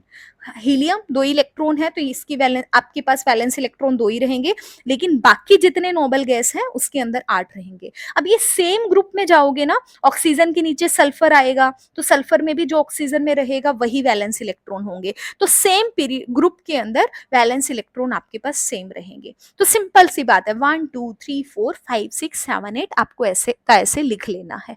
Clear है। अब देखो, हमारे पास वेस्पर थियरी बताती है कि अगर आपके पास बॉन्ड पेयर कितने हैं, लोन पेयर कितने हैं, उसके हिसाब से शेप आपकी फिक्स होती है। एक बार आप फटाफट से एक बार नजर मार लेते हैं, ठीक है। अगर मेरे पास कहीं पर 2 बॉन्ड पेयर आते हैं, मैं एग्जांपल के साथ बताऊंगी कि कैसे निकला है, ठीक है। एक बार आप इसको देख लो, फिर आपको बहुत अच्छे से समझ में आएगा। अगर मेरे पास 2 बॉन्ड पेयर है और 2 बॉन्ड पेयर अगर मेरे पास होंगे तो 4 पॉसिबिलिटी है। लोन पेयर 0 हो सकता है, 1 हो सकता है, 2 हो सकता है, 3 हो सकता है। इसको हम क्या करते हैं, लेबल से याद करते हैं, लेबल, लेबल से याद करते हैं, ठीक है। ये ऐसे आएगा, ठीक है। LBBL, पहले लीनियर, फिर बेंट, फिर बेंट, फिर लीनियर। 0 1 2 3 4 लेबल लीनियर होगी। अगर 0 लोन पेयर होगा, 2 और 1 होगा तो बेंट होगा, 2 2 होगा तो बेंट होगा, 2 और 3 लोन पेयर होंगे तो आपके पास जो सबसे स्टेबल स्ट्रक्चर बनेगा आपके पास, वहां पे जहां पे रिपल्शन फैक्टर सबसे कम होगा, वो कौन सी बनेगी, लीनियर बनेगी। उसके बाद बात आती है हमारे पास, अगर मेरे पास क्या होगा, क्या नाम है, मेरे पास 3 बॉन्ड पेयर हो, तो यहाँ पे 3 पॉसिबिलिटी है कि 0 लोन पेयर आपको देखने को मिलेगा, 1 देखने को मिलेगा, 2 देखने को मिलेगा। 0 होगा तो सबसे सिमेट्रिकल रहेगी, ये सबको याद होती ही है, ट्राइगोनल प्लेनर। अगर 1 लोन पेयर होगा तो ये क्या हो जाएगा, ट्राइगोनल पिरामिडल बन जाएगा, ठीक है। सबसे फेमस एग्जांपल है पेपर में पूछे जाने वाला NH3, ठीक है। अगर मैंने यहाँ पे 2 लोन पेयर लगा दिए तो क्या बन जाएगा, टी शेप बन जाएगा। टी शेप कैसी होती है आपके पास, ऐसे करके शेप होती है, ये पूरा टी नहीं होता है, थोड़ा सा एंगल नीचे की तरफ होता है, ऐसे करके 2 लोन पेयर आपको लगाने होते हैं, ये शेप आपको बतानी होती है। ट्राइगोनल प्लेनर के अंदर आप ट्राइगोनल लगाओ, एक आप यहाँ पे प्लेनर पिरामिडल बना दो, तो ये आपके पास क्या हो जाएगा, ट्राइगोनल पिरामिडल आपके पास हो जाएगी, ठीक है। इसके बाद ट्राइगोनल प्लेनर आपको बनानी है तो कुछ नहीं, 1 2 3 तीनों को आपस में कनेक्ट कर दो, ट्राइगोनल प्लेनर बन गई, ठीक है। आगे देखो, अगर मेरे पास 4 होंगे तो मेरे पास क्या होगा, 3 पॉसिबिलिटी 0 1 2 की। सबसे मोस्ट सिमेट्रिकल क्या है, टेट्राहेड्रल है। उसके बाद 1 होगा तो सीसा हो जाएगा, 2 होगा तो क्या बन जाएगा, स्क्वायर प्लेनर बन जाएगा, ठीक है। 5 होगा तो 0 और 1 का केस देखने को मिलेगा। 0 के साथ तो मोस्ट स्टेबल है, वो क्या बनता है, ट्राइगोनल बाइपिरामिडल बनता है। ये ट्राइगोनल बाइपिरामिडल है, 1 होगा तो स्क्वायर पिरामिडल बन जाएगा। और अगर 6 होगा तो एक ही केस आपको देखने को मिलेगा, एक 6 का, 0 का, वो आपके पास क्या बनेगा, ऑक्टाहेड्रल आपके पास बनेगा, ठीक है। जैसे SF6 आपके पास हो गया, ठीक है, आपको देखने को मिलेगा। तो ये चीज आपको ध्यान में रखनी है, इसकी आप फोटो क्लिक करके रख लो, ये चीज आपको पता होनी चाहिए। अगर ये चीज पता है ना, कोई भी क्वेश्चन आ जाए, किसी भी लेवल का क्वेश्चन आ जाए, इवन CSIR नेट गेट, आपके पास नीट के पेपर, JEE एडवांस का क्वेश्चन कोई भी आ जाए, आप यहाँ से शेप आराम से निकाल सकते हो, ठीक है। तो अभी मैं आपको बताती हूँ कैसे हम निकालेंगे। अब जैसे मैंने आपको दिया BeCl2, ठीक है। अब देखो आपके पास बॉन्ड पेयर क्लोरीन क्या बनाता है, सिंगल बॉन्ड बनाता है, सिंगल बॉन्ड बनाता है तो बॉन्ड पेयर कितने हो जाएंगे, दो हो जाएंगे, दो क्लोरीन है तो। अब लोन पेयर कैसे निकालते हैं, लोन पेयर निकालते हैं जो भी वैलेंस इलेक्ट्रॉन है माइनस में क्या करना है, बॉन्ड पेयर आपको करने हैं और अपॉन में 2 कर देना है, क्योंकि लोन पेयर निकाल रहे हैं, लोन पेयर इलेक्ट्रॉन्स नहीं निकाल रहे हैं। अब देखो वैलेंस इलेक्ट्रॉन कितने हैं, बेरिलियम में कितने हैं, दो हैं, दो ही क्या बना रहा है, बॉन्ड पेयर बना रहा है, अपॉन में 2 कितना आ गया, 0 आ गया। इसका मतलब ये केस किसका है, दो बॉन्ड पेयर का, आपके पास जीरो लोन पेयर का। तो दो bond pair zero lone pair, तो आपके पास शेप कैसी रहेगी, लीनियर आपके पास रहेगी। क्लियर है ये बात। अगला एग्जांपल देखो, जैसे हम NH3 पे बात करते हैं, मेरे पास NH3 है। अब देखो नाइट्रोजन की वैलेंसी कितनी, वैलेंस इलेक्ट्रॉन कितने, 5 आपके पास। ठीक है, आपके पास बॉन्ड पेयर कितने, आपके पास बॉन्ड पेयर, हाइड्रोजन क्या है, मोनोवैलेंट है, हाइड्रोजन सिंगल बॉन्ड बनाता है, तो कितने हो गए, 3 बॉन्ड पेयर हो गए। अब आप लोन पेयर निकालोगे तो 5 में से 3 घटाओगे, अपोन में 2, कितना बनेगा, 2/2, इसका मतलब 1, मतलब 3 बॉन्ड पेयर हो गया, एक लोन पेयर हो गया। तो क्या हो जाएगा, आपके पास पिरामिडल स्ट्रक्चर हो जाएगा। ये वाला जो स्ट्रक्चर है इसको हम बोलते हैं पिरामिडल स्ट्रक्चर। ये क्या है, पिरामिडल। ठीक है, बनाना भी आना चाहिए आपको। अब जैसे एक क्वेश्चन ये सारे SO2 का कर लेते हैं। SO2 के अंदर देखो ऑक्सीजन क्या बनाता है, डबल बॉन्ड बनाता है। ठीक है, अब दो ऑक्सीजन है तो बॉन्ड पेयर कितना बनेगा, 4 बनेगा, क्योंकि एक ऑक्सीजन डबल बॉन्ड बनाता है। नॉर्मल टेंडेंसी जो होती है उसके हिसाब से निकालेंगे। अब देखो लोन पेयर निकालेंगे, वैलेंस इलेक्ट्रॉन, सल्फर किस में आता है, ऑक्सीजन वाले में आता है, तो ऑक्सीजन का 6 है तो सल्फर का भी क्या हो जाएगा, 6 वैलेंस इलेक्ट्रॉन, माइनस में 4/2, कितना आएगा, 2/2, इसका मतलब 1। यहाँ पे क्या बना, बॉन्ड पेयर आपके पास कितने बने, सॉरी बॉन्ड पेयर कितने बने, 2। क्या हो गया, ये मैंने 4 लिख दिए। यहाँ पे क्या होता है, बेसिकली बॉन्ड पेयर इलेक्ट्रॉन है तो एक दो बॉन्ड बनाएगा तो दो कितने बनाएंगे, 4 बनाएंगे। बॉन्ड पेयर सिर्फ लिख रही हूं तो दो ऑक्सीजन है तो 2 हो जाएगा। लोन पेयर कितना बना है, 1 बनेगा। ठीक है, इस तरह से दो आपके पास बॉन्ड पेयर हो गया, एक आपके पास लोन पेयर हो गया, तो फिर से आपके पास क्या बनेगा, यहाँ पे बैंड स्ट्रक्चर बन जाएगा आपके पास, इस तरह का आपको यहाँ पे देखने को मिल जाएगा स्ट्रक्चर। यहाँ पे क्या हो जाएगा, लोन पेयर हो जाएगा। क्लियर है, ठीक है। ध्यान से सुनो, फॉर्मूला आपके पास है, मैं फॉर्मूला, क्योंकि आपको प्रैक्टिस है, फॉर्मूले याद करने की जरूरत ही नहीं पड़ती। आप सीधा बॉन्ड पेयर देखो, बॉन्ड पेयर क्या है, कितने ऑक्सीजन अटैच है, मोनोवैलेंट है तो एक बॉन्ड आपके पास ऑक्सीजन डबल बॉन्ड बनाता है, तो जब आप यहाँ पे वैलेंस इलेक्ट्रॉन, क्योंकि यहाँ इलेक्ट्रॉन माइनस कर रहे हैं ना हम, तो आपके पास वैलेंस इलेक्ट्रॉन जो भी है उसमें से जो भी आपके पास बॉन्डेड इलेक्ट्रॉन्स होते हैं बेसिकली माइनस कर देते हैं। ऑक्सीजन दो बॉन्ड बनाता है तो 2 दूनी 4 हो जाएगा, तो इसको आप फॉर्मूले में ऐसे लिख लो, बॉन्ड पेयर इलेक्ट्रॉन्स लिख लो। ये सारे क्या है, इलेक्ट्रॉन्स आपके पास हैं, और इस इलेक्ट्रॉन्स को पेयर में बदलने के लिए हम क्या करते हैं, 2 से डिवाइड करते हैं, तो ये आपके पास क्या आता है, लोन पेयर आता है। अगर 2 से डिवाइड नहीं करा तो क्या बन जाएगा, लोन पेयर इलेक्ट्रॉन्स निकल कर आ जाएंगे। तो ये फॉर्मूला आपके पास बेसिकली लोन पेयर निकालने का होता है। तो आपको पता चल गया शेप कैसे निकाली जाती है। क्लियर है, ठीक है, आगे बढ़ते हैं।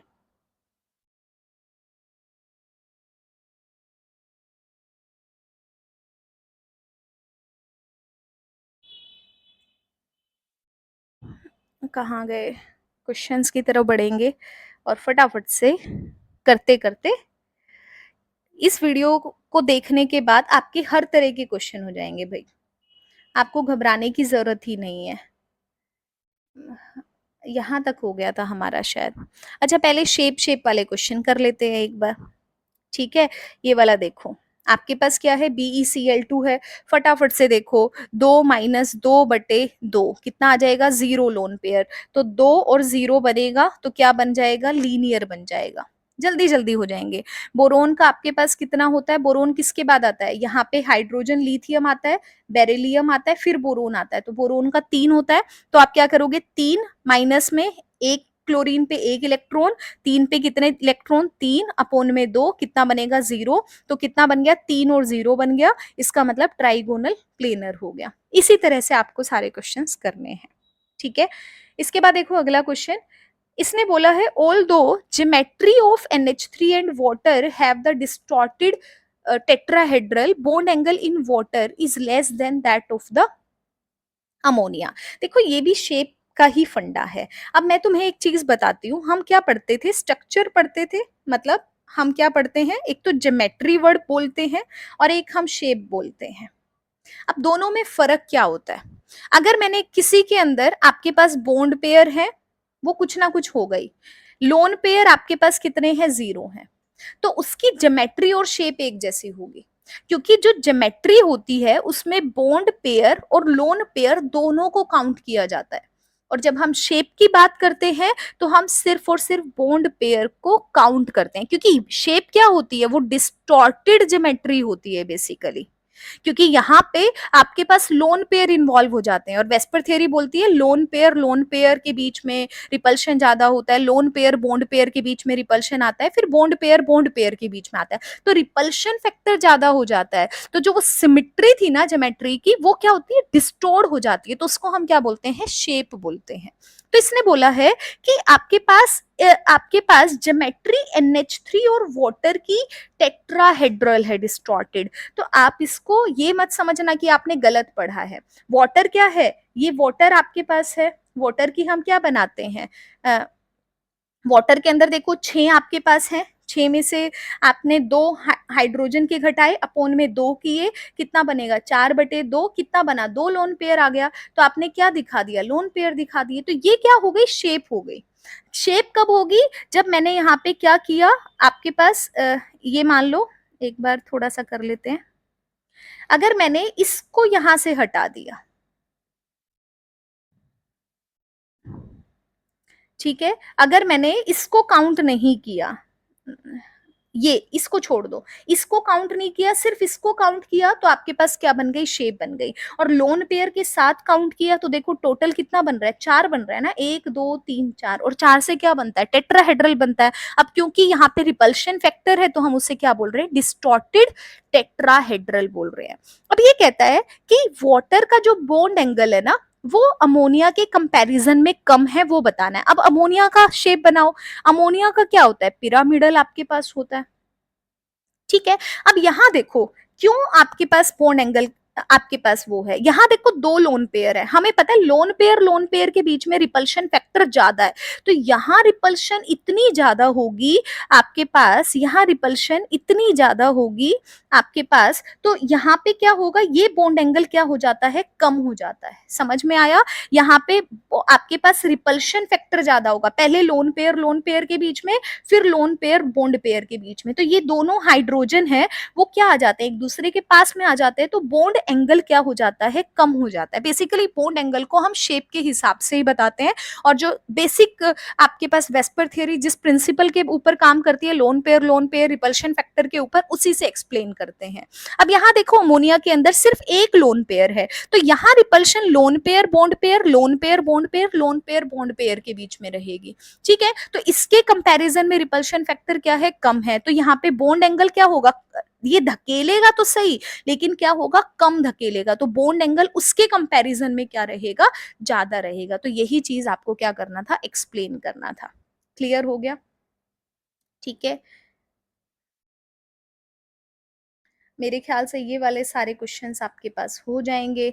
अगला क्वेश्चन यहाँ पर भी ये देख लो, आपके पास आपको शेप पूछा है, predict the shape of the molecule based on the hybridization, ठीक है। अब देखो आपके पास BCl3 की आपके पास है, ट्राइगोनल प्लेनर है, CH4 है आपके पास, निकाल कर बता देती हूँ। CH4 कार्बन के अंदर वैलेंस इलेक्ट्रॉन कितने होते हैं, 4, माइनस में 4/2 करोगे, ठीक है, तो कितना आ जाएगा, 0। तो इसका मतलब 4 आपके पास बॉन्ड पेयर होंगे, 0 आपके पास लोन पेयर रहेगा, तो इसका मतलब क्या बनेगा, टेट्राहेड्रल आपके पास शेप बनेगी, ठीक है। अब देखो यहाँ पे हाइब्रिडाइजेशन भी बेसिकली यहाँ पे पूछ ली है, ठीक है। अब हाइब्रिडाइजेशन के लिए आप नॉर्मली देख लेते हो कि यहाँ पे देखो, अगर मैं कार्बन की बात करती हूँ, नॉर्मली हम यहाँ पे Q की वैल्यू निकाल लेते हैं, या जिसको हम स्टेरिक नंबर भी जनरली बोल देते हैं, ठीक है। अगर आपके पास 2 वैल्यू आती है तो हम क्या बोलते हैं, sp हाइब्रिडाइजेशन, 3 आती है तो हम बोलते हैं 3 ऑर्बिटल इन्वॉल्व है, sp2, 4 आएगी तो हम बोलते हैं sp3 होगा, अगर 5 आएगा तो हम बोलेंगे sp3d होगा, एक एस का, 3 पी का, एक डी का। अगर 6 नंबर आएगा तो हम बोलेंगे sp3d2 आपके पास क्या होगी, हाइब्रिडाइजेशन होगी। 7 आ जाएगा तो हम बोल देंगे sp3d3। इस तरह से हम क्या बताते हैं, हाइब्रिडाइजेशन को निकाल कर बता देते हैं। ठीक है, तो ऑब्वियस सी बात है, कार्बन है, कार्बन का यहाँ पे सीधा सीधा ही निकल जाता है। कार्बन का कितना आ जाएगा, 4 आ जाएगा। जब हम यहाँ पे BCl3 की बात करेंगे तो यहाँ पे कितना आ जाएगा, 3 आपके पास फटाफट से निकल कर आ जाएगा। ये तो बहुत फेमस है कि BCl3 या sp2 हाइब्रिडाइजेशन होती है। CH4 है, ये आपने थोड़ा बहुत भी पढ़ा होगा ना, तो ये चीज तो आपको रट ही गई होगी। ये तो सबसे पहला टॉपिक बेसिकली हम पढ़ने बैठते हैं। ठीक है, ऊपर भी एक क्वेश्चन है, एक बार देख लेते हैं। आयनिक करेक्टर के ऊपर क्वेश्चन है, पेपर का आया हुआ क्वेश्चन है। ठीक है, देखो क्या कहता है। Arrange the following of the bonds in the order of ionic character, increasing ionic character के बारे में बोलता है। फिर से आपको क्या देखना है, सीधा आयनिक करेक्टर के अंदर आप क्या देखोगे, फटाफट से देखो, जहां आपके पास केटायन और एनायन के बीच में डिफरेंस है, साइज का जितना ज्यादा डिफरेंस है। ठीक है, तो ऑब्वियस सी बात है, देखो इसको एक सीरीज में ही लगा लो। इधर आपके पास फ्लोरीन वाला रहेगा, इधर ऑक्सीजन, इधर नाइट्रोजन, इधर कार्बन। आपको पता है इस साइड जाओगे तो साइज क्या बनेगा, आपके पास छोटा होता चला जाता है। ठीक है, इस कंपैरेटिवली ऑलमोस्ट बराबर ही है, ज्यादा डिफरेंस नहीं है। ठीक है, लेकिन नॉर्म दूसरी बात देखो, यहाँ पे इलेक्ट्रोनेगेटिविटी क्या है, ज्यादा है। तो आपके पास हाइड्रोजन एटम है, सबके पास हाइड्रोजन लगा है, तो ये भी हाइड्रोजन हो गया, ये भी हाइड्रोजन हो गया, ये भी हाइड्रोजन हो गया, ये भी आपके पास क्या है, हाइड्रोजन हो गया। अब यहाँ तो सीधी सी बात है, इलेक्ट्रोनेगेटिविटी के डिफरेंस से आप फटाफट से बता पा रहे हो कि यहाँ पे ये अपनी तरफ से इलेक्ट्रॉन को ज्यादा खींच के रखेगा, तो आपको यहाँ पे डिफरेंस देखने को मिलेगा। यहाँ पे H और F के बीच में सबसे ज्यादा इलेक्ट्रोनेगेटिविटी डिफरेंस है, O के बीच में उससे कम हो जाएगा, N के बीच में उससे कम हो जाएगा, कार्बन के बीच में उससे कम हो जाएगा। ठीक है, कैटायन एनायन का साइज किस पर डिपेंड करता है, डिफरेंस इलेक्ट्रोनेगेटिविटी पे डिपेंड करता है ना। अगर मैंने बोला कार्बन और कार्बन के बीच में बॉन्ड है, दोनों की इलेक्ट्रोनेगेटिविटी सेम है, तो यहाँ डिफरेंस तो होगा ही नहीं दोनों के बीच में, कैटायन और एनायन के बीच में। ठीक है, तो यहाँ तो ये तो बहुत इजी सा क्वेश्चन था। इससे ऊपर वाला क्वेश्चन भी देख लेते हैं। ठीक है, मेन मेन क्वेश्चन हमारे पास हो जाएंगे। क्वेश्चन नंबर 4 देखो, मैक्सिमम क्वेश्चन हो गए हैं, एक दो टॉपिक रहता है जैसे एमओटी का रहता है, उसका शॉर्टकट बड़ा अच्छा है, मस्त मजा आ जाएगा आपको। आयनिक बॉन्ड क्या होता है, ऐसा क्वेश्चन जनरली पूछा गया है। आयनिक और कोवेलेंट बॉन्ड के बीच में क्या डिफरेंस होता है, आयनिक का पता है, एक पॉजिटिव चार्ज है बेटा, एक नेगेटिव चार्ज है, दोनों के बीच में जो बॉन्ड बनता है आपके पास, ठीक है, वो क्या होता है, आयनिक बॉन्ड होता है। कोवेलेंट के अंदर क्या होता है, इलेक्ट्रॉन की शेयरिंग होती है। आपके पास एक एटम ये है, एक ये है, एक इलेक्ट्रॉन इसने दिया, एक इलेक्ट्रॉन इसने दिया, दोनों ने शेयर किया, तो आपके पास क्या बनेगा, कोवेलेंट बॉन्ड आपके पास बनेगा। क्लियर है, यहाँ पे आपको यही चीज बतानी थी। इसमें एक बार स्टार्टिंग में भी एक आधा क्वेश्चन है, उसको भी देख लेते हैं। ठीक है, ये देखो आपके पास कोवेलेंट बॉन्ड डायरेक्शनल बॉन्ड होता है, आयनिक बॉन्ड नॉन डायरेक्शनल होता है। ये रीजनिंग क्वेश्चन है, यहाँ से जनरली बोला गया है। अब देखो कोवेलेंट बॉन्ड हमेशा क्या होता है, शेयरिंग से बनता है। शेयरिंग से बनेगा तो यहाँ पे क्या रहती है, ओवरलैपिंग रहती है आप एटॉमिक ऑर्बिटल्स की। ठीक है, आयनिक बॉन्ड जो आपके पास होता है उसमें क्या होता है, सिंपल आपके पास कैटायन और एनायन के बीच का बॉन्ड है, इनके बीच में क्या है, पॉजिटिव नेगेटिव वाले को अट्रैक्ट करता है, तो यहाँ पे फोर्स ऑफ अट्रैक्शन आपके पास रहता है, तो यहाँ ओवरलैपिंग नहीं होती है। तो अगर ओवरलैपिंग होगी तो वो एक क्या दे देता है, डायरेक्शन आपको दे देता है। तो आप सीधा सीधा लिखोगे, आपके पास कोवेलेंट बॉन्ड जो होता है उसमें ओवरलैपिंग की वजह से आपके पास बनता है, इसीलिए ओवरलैपिंग क्या करती है, डायरेक्शन देती है बॉन्ड को, तो इसीलिए आप बोलोगे कोवेलेंट बॉन्ड डायरेक्शनल होते हैं, आयनिक बॉन्ड नॉन डायरेक्शनल होते हैं।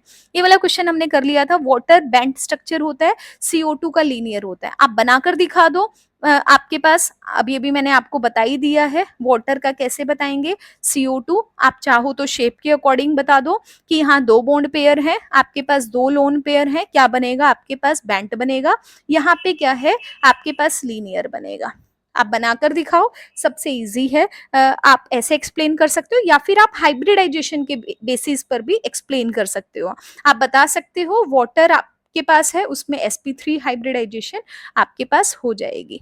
ठीक है, और जब आप CO2 के में बात करते हो, कार्बन के पास डबल बॉन्ड जब भी आता है तो वहां पे sp2 आपके पास बनती है।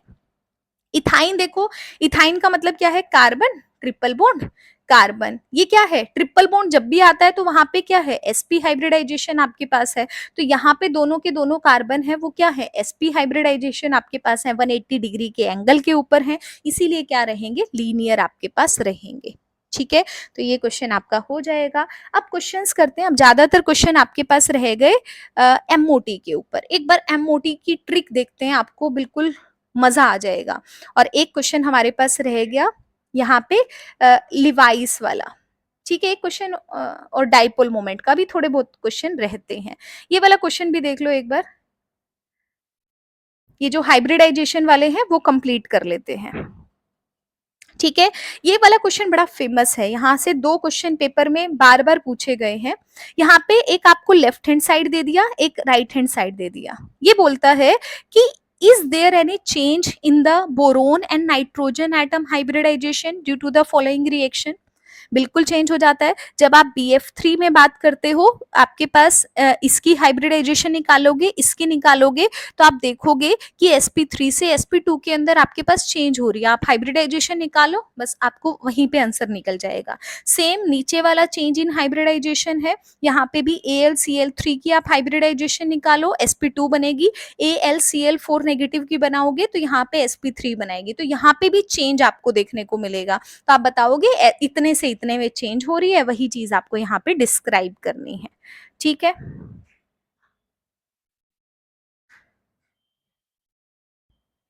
इसके बाद देखो ये वाला क्वेश्चन भी कर लेते हैं। सिग्मा पाई बॉन्ड आपके पास कैसे काउंट करते हैं। सिग्मा बॉन्ड, इसमें एक गलती नॉर्मली आप लोग करते हो, जैसे मैंने आपको ये CH2 ऐसे दे दिया, C2H4 दे दिया, आप क्या करते हो, जनरली ये सिग्मा काउंट कर लिया, ये पाई काउंट कर लिया, आप भूल जाते हो कार्बन और हाइड्रोजन के बीच में भी सिग्मा है। ये गलती 10 में से आराम से ये मान के चलो 6 से 7 बच्चे गलती करते हैं। ठीक है, इजी क्वेश्चन है, ये भी सिग्मा, ये भी सिग्मा, ये भी सिग्मा, ये भी सिग्मा, तो यहाँ पे 5 सिग्मा हो गए, एक आपके पास पाई हो गया।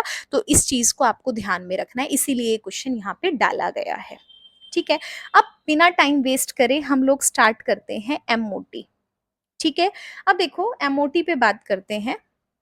एमओटी से बहुत सारे क्वेश्चन निकल कर आएंगे। सबसे पहले देखो, चाहे कोई कंपटीशन का क्वेश्चन हो, आपका फाइनल का पेपर हो, यहाँ से क्वेश्चन आपको देखने को मिलेगा ही मिलेगा। सबसे पहले इलेक्ट्रॉनिक कॉन्फ़िगरेशन बात कर लेते हैं। यहाँ पे हम दो तरह से डायग्राम याद करते हैं, ध्यान से देखो। जो हमारे पास स्टार्टिंग वाले होते हैं, जैसे मेरे पास B2 हो गया, हम नॉर्मली क्या है, पहले हम जब बोरोन, एक मैं आपको बता देती हूँ, जैसे कार्बन है, दो कार्बन होते हैं, बीच में C2 बनता है। एक कार्बन में 6 इलेक्ट्रॉन, इसमें 6 इलेक्ट्रॉन, इसमें कितने हैं, 12 इलेक्ट्रॉन। अब कार्बन की इलेक्ट्रॉनिक कॉन्फ़िगरेशन क्या है, 1s2 2s2, आपके पास 2p2। तो एक 1s का ऑर्बिटल ओवरलैप करेगा, 2s का करेगा, 2p वाला करेगा। सेम वे से 1s2 2s2 2p2 आपके पास करेगा। तो जब हम 1s ऑर्बिटल बनाते हैं, थोड़ा सा इधर कर लेते हैं, शायद हैंग हो गया है,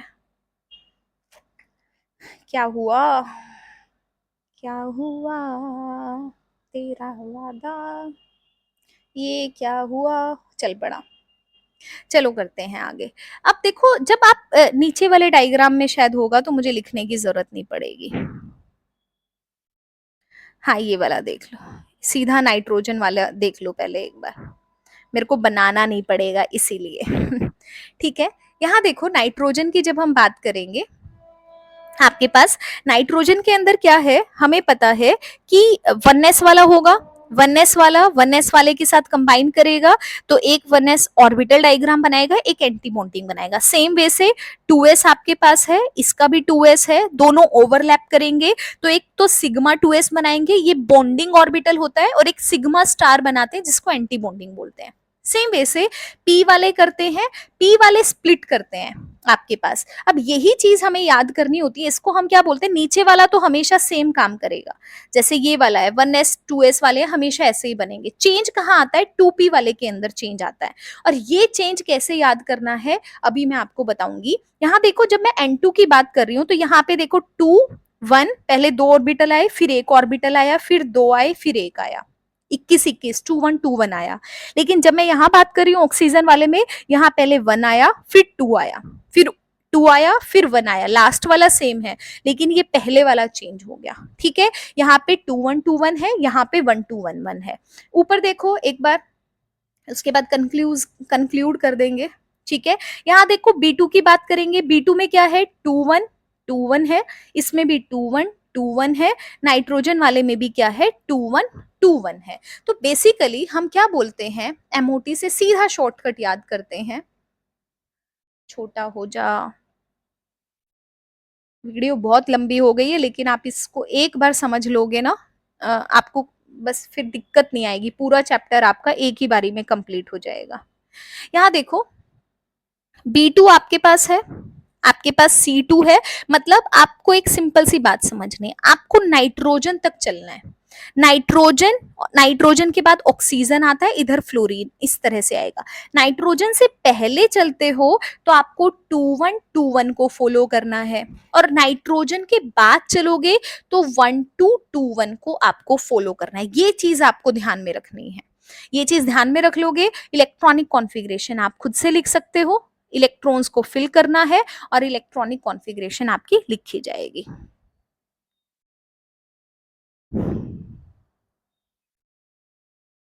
ऐसा लग रहा है ये वाली वीडियो अगले में बनानी पड़ेगी, क्योंकि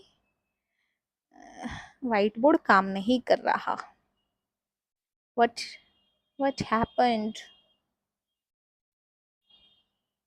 लिखा तो जा रहा है, लेकिन अबे छोटा हो जा। हाँ, हो गया हो गया हो गया।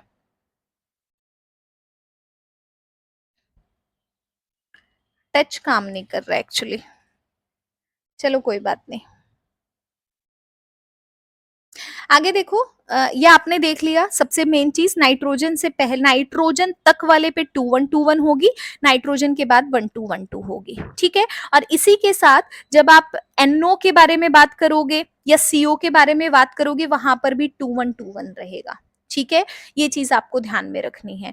नाइट्रोजन वाला है, इससे पहले वाले 2 1 2 1, ऑक्सीजन के बाद वाले जो भी रहेंगे वो आपके पास 1 2 2 1, चाहे CO हो चाहे NO हो, ये भी 2 1 2 1 को शो करेंगे।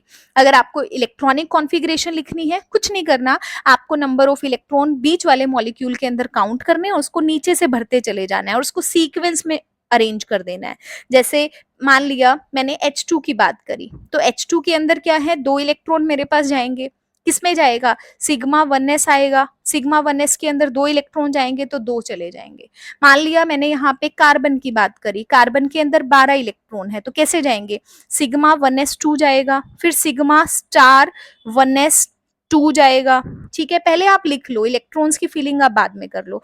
फिर सिग्मा 2s आएगा, फिर सिग्मा स्टार 2s आएगा। अब C2 में क्या आता है, 2 1 2 1 आता है, 2 पहले आता है, तो इसका मतलब पाई 2px equal to pi 2py पहले आएगा, सिग्मा 2pz बाद में आएगा। 2 1 2 1 है, 2 का मतलब फिर से जो स्टार वाला है, 2 वाला बाद में आएगा, 2px equal to pi 2py, और 1 वाला सिग्मा स्टार 2pz है, वो एंड में आएगा। बस उसके बाद कुछ नहीं करना, आप सीधा इलेक्ट्रॉन की फिलिंग करो। कार्बन C2 में 12 है, तो 1s में 2 जाएगा, 1s स्टार में भी 2 जाएगा, 4 हो गए, फिर 2 जाएगा, फिर 2 जाएगा, कितने हो गए, 8 हो गए। कितने बच गए हमारे पास, 4 बच गए। ठीक है, 4 बच गए तो वापस से 2 इलेक्ट्रॉन इसमें जाएंगे, 2 इलेक्ट्रॉन इसमें जाएंगे, 12 के 12 पूरे हो गए। तो यही आपके पास क्या हो गई, इलेक्ट्रॉनिक कॉन्फ़िगरेशन आपके पास हो गई। तो ये होती है इलेक्ट्रॉनिक कॉन्फ़िगरेशन एमओटी के अकॉर्डिंग। ठीक है, तो अब आपको डायग्राम बनाना आ गया, आपको इलेक्ट्रॉनिक कॉन्फ़िगरेशन बनानी आ गई। अब बॉन्ड ऑर्डर के लिए ना, अगर क्वेश्चन के अंदर पूछा जाएगा तो बॉन्ड ऑर्डर आपको पूरा का पूरा डायग्राम बनाकर लिखने की जरूरत नहीं है। ठीक है, मैग्नेटिक बिहेवियर डायरेक्टली निकालने की जरूरत नहीं है। पहले मैग्नेटिक बिहेवियर देखो, आपको सिर्फ क्या करना है, नंबर ऑफ इलेक्ट्रॉन्स को काउंट करना है। ठीक है, आप नंबर ऑफ इलेक्ट्रॉन्स को काउंट करोगे, अगर ऑड इलेक्ट्रॉन आएंगे तो सीधा पैरामैग्नेटिक लिख दोगे, इवन इलेक्ट्रॉन आएंगे तो डायमैग्नेटिक लिख दोगे। बस याद रखना, यहाँ पे 2 एक्सेप्शन है, 10 और 16। 10 और 16 क्या होते हैं, आपके पास इवन नंबर होते हैं। इवन नंबर है, डाया होना चाहिए, लेकिन ये कैसे होते हैं, पैरामैग्नेटिक के होते हैं। तो ये आपको ध्यान में रखना है, सारे ओड वाले पैरा, इवन वाले डाया बनेंगे, और 10 और 16 वाला क्या है, एक्सेप्शन है। तो आपका आंसर सीधा निकल जाएगा। अगला देखो, अगर बॉन्ड ऑर्डर आपको निकालना है तो बॉन्ड ऑर्डर को हम कैसे ध्यान में रखते हैं। आपके पास पहले आपको क्या बनाना है, डब्ल्यू बनाना है। ये देखो, आपको पहले क्या बनाना है, डब्ल्यू बनाना है। ठीक है, यहाँ पे क्या बनेगा, ट्रेंगल बनेगा। यहाँ एक ट्रेंगल बनेगा। इस ट्रेंगल में 5 स्क्वायर जाएंगी, 1 2 3 4 5, बेसिकली 6 पोर्शन यहाँ पे बनाने हैं। ये काम किया। अब देखो, जब W पहले बनाओगे तो पहले क्या लिखोगे, 0, बीच में 1 2, फिर बीच में 3, ऊपर 4, बीच में 5, नीचे 6, यहाँ 7, यहाँ 8। ऊपर वालों का बॉन्ड ऑर्डर 0, बीच वालों का 0.5, फिर यहाँ पे 1 बढ़ाना है, 0 0.5 1। जब हम ट्रेंगल बनाएंगे तो यहां देखो, नाम कैसे लिखना शुरू करते हैं हम लोग। आपके पास ये वाला जो है, आपके पास यहाँ 9 आएगा, पहले वाली सीढ़ी के ऊपर आएगा। सबसे ऊपर का ध्यान में रखो, आपको कुछ ज्यादा सोचने की जरूरत ही नहीं है। ठीक है, आप यहाँ पे सिर्फ इसका ध्यान में रखो कि आपके पास टॉप पे 14 आता है। ठीक है, टॉप पे 14 आएगा तो इस साइड क्या आ जाएगा, 13 12 11 10 और 9। और नीचे कितना बनेगा, 14 के बाद 20 तक लेके जाना है, 15 16 17 18 19 20। अब 14 के ऊपर यहाँ डिक्रीजिंग ऑर्डर में लिखना है, 3 से शुरू करना है बॉन्ड ऑर्डर। तो आपके पास 14 वाले का कितना बन जाएगा, 3 बन जाएगा। ठीक है, 13 और 15 वाले का 2.5 बन जाएगा, 12 16 वाले का 2 बन जाएगा, 11 17 वाले का 1.5 बन जाएगा, 10 18 वाले का 1 बन जाएगा, 9 19 वाले का 0.5 बन जाएगा, 20 वाले का क्या बन जाएगा, 0 बन जाएगा। तो ये बॉन्ड ऑर्डर आप डायरेक्टली निकाल सकते हो, चाहे आपके पास आयन दिया हो, मतलब चाहे आपके पास O2 नेगेटिव हो, चाहे O2 पॉजिटिव हो, N2 पॉजिटिव हो, कुछ भी दिया हो, आप सिर्फ नंबर ऑफ इलेक्ट्रॉन्स निकालो। ठीक है, आप वहां पे बता दोगे किसका बॉन्ड ऑर्डर कितना है, कौन पैरामैग्नेटिक होगा, कौन आपके पास डायामैग्नेटिक होगा। क्लियर है। अब यहां से बहुत सारे क्वेश्चंस हैं, वो आपके पास हो जाएंगे। तो अब एक बार स्टार्टिंग से क्वेश्चंस को देख लेते हैं, जो जो बचेगा उस हिसाब से देख लेंगे। यहाँ देखो, आपके पास बॉन्ड ऑर्डर बताना है, N2 और O2 का बॉन्ड ऑर्डर बताना है। अब देखो, इसमें तो सोचना ही नहीं है, आप चाहो तो 14 के हिसाब से काउंट कर लो, 14 का 3 होता है। 14 कहाँ पे आता था, टॉप पे आता था। नाइट्रोजन के अंदर N2 के अंदर 14 इलेक्ट्रॉन है, 14 टॉप पे आता है, तो कितना होता है, 3 बॉन्ड ऑर्डर होता है। यहाँ पे देखो, O2 की अगर हम बात करेंगे, या सिंपल देखो, ऑक्सीजन क्या बनाता है, डबल बॉन्ड बनाता है ना, तो यहाँ पे बॉन्ड ऑर्डर कितना बनेगा, 2 बनेगा। ठीक है, आगे देखो, आपके पास यहाँ पे N2 N2 positive, N2 negative, N2 2 positive के बारे में बात की है। तो आपको क्या बताना है, N2 के बारे में आप कैसे लिखते हो, 1 2, आपके पास सॉरी, N2 पे क्या लिखते हो, 2 1 2 1 बनाते हो, है ना। तो यहाँ देखो, पहले 2 बनाया है आपके पास, फिर 1 बनाया है 2pz आपके पास, फिर आगे 2 वाला आ जाएगा, स्टार वाला आ जाएगा। ठीक है, ऐसे करके है। तो आपको यहाँ पे कुछ नहीं करना, एक सीक्वेंस लिखना है, इलेक्ट्रॉन्स की फिलिंग करनी है, तो वो क्या हो जाएगा, आपके पास इलेक्ट्रॉनिक कॉन्फ़िगरेशन भी हो जाएगी। मैग्नेटिक बिहेवियर बताना है तो आप ओड से बता सकते हो। रिलेटिव स्टेबिलिटी एक वर्ड आता है, ये क्वेश्चन इंपॉर्टेंट है। रिलेटिव स्टेबिलिटी कुछ अलग नहीं है, आपके पास बॉन्ड ऑर्डर जिसका जितना ज्यादा होता है ना, उसकी रिलेटिव स्टेबिलिटी आपकी उतनी ही ज्यादा रहेगी। रेजोनेंस क्या बोलता है, जितने ज्यादा बॉन्ड बनते हैं वो मॉलिक्यूल उतना ही ज्यादा स्टेबल बनता है। ठीक है, तो आपके पास बॉन्ड ऑर्डर जितना ज्यादा होता है, रेजोनेट उसकी रिलेटिव स्टेबिलिटी भी क्या होती है, उतनी ही ज्यादा होती है। तो आप सीधा बॉन्ड ऑर्डर निकालोगे, जिसका ज्यादा होगा उस हिसाब से आप क्या कर दोगे, निकाल दोगे। यहाँ देखो,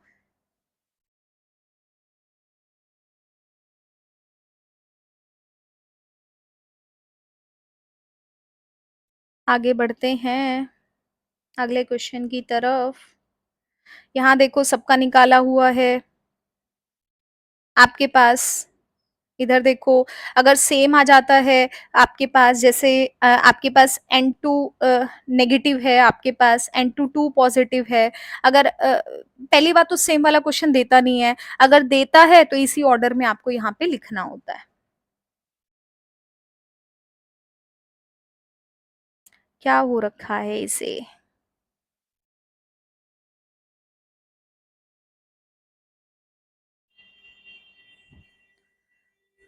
ठीक है, चलो भाई ध्यान में रखना बॉन्ड ऑर्डर, बस सिंपल सी बात ध्यान में रखो, बॉन्ड ऑर्डर जितना ज्यादा रिलेटिव स्टेबिलिटी उतनी ही ज्यादा, अगर सेम वाला हो जाएगा तो नेगेटिव वाले का हमेशा क्या होता है, पॉजिटिव वाले से ज्यादा होता है।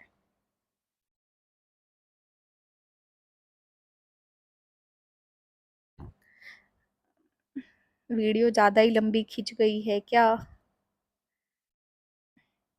चलो ज्यादातर क्वेश्चंस यहाँ पर हो जाएंगे, लेकिन मुझे आपको एक बार लिवाइस डॉट स्ट्रक्चर भी बताना है, ये काम करना बंद कर रहा है।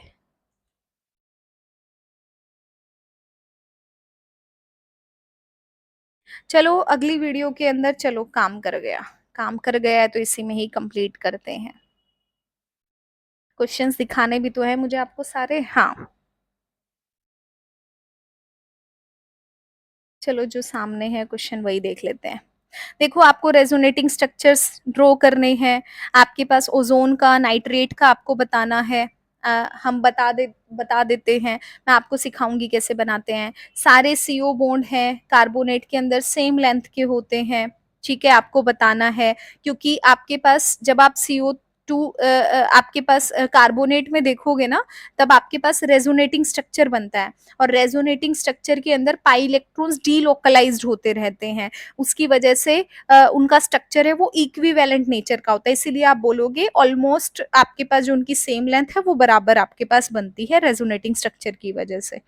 ठीक है, अगला क्वेश्चन आपके पास है BeH2 का जीरो डाइपोल मोमेंट होता है, जबकि BeH आपके पास पोलर होता है। अब ऐसा क्यों होता है, देखो ये वाला क्वेश्चन देख लो, डाइपोल मोमेंट वाला। ठीक है, देखो डाइपोल मोमेंट में क्या होता है, पहले आपको स्ट्रक्चर बनाना होता है। BeH2 आपके पास है, लीनियर स्ट्रक्चर बनता है, स्ट्रक्चर बनाना हमने देख लिया है। ठीक है, अब देखो यहाँ पे हमें देखना होता है बॉन्ड एंगल आपके पास कितना है, 180 डिग्री सेल्सियस आपके पास है। अब आपके पास डाइपोल मोमेंट को म्यू से डिनोट करते हैं, अगर पोलैरिटी के अंदर कोई डिफरेंस नहीं आता तो डाइपोल मोमेंट आपके पास कितना होता है, जीरो होता है।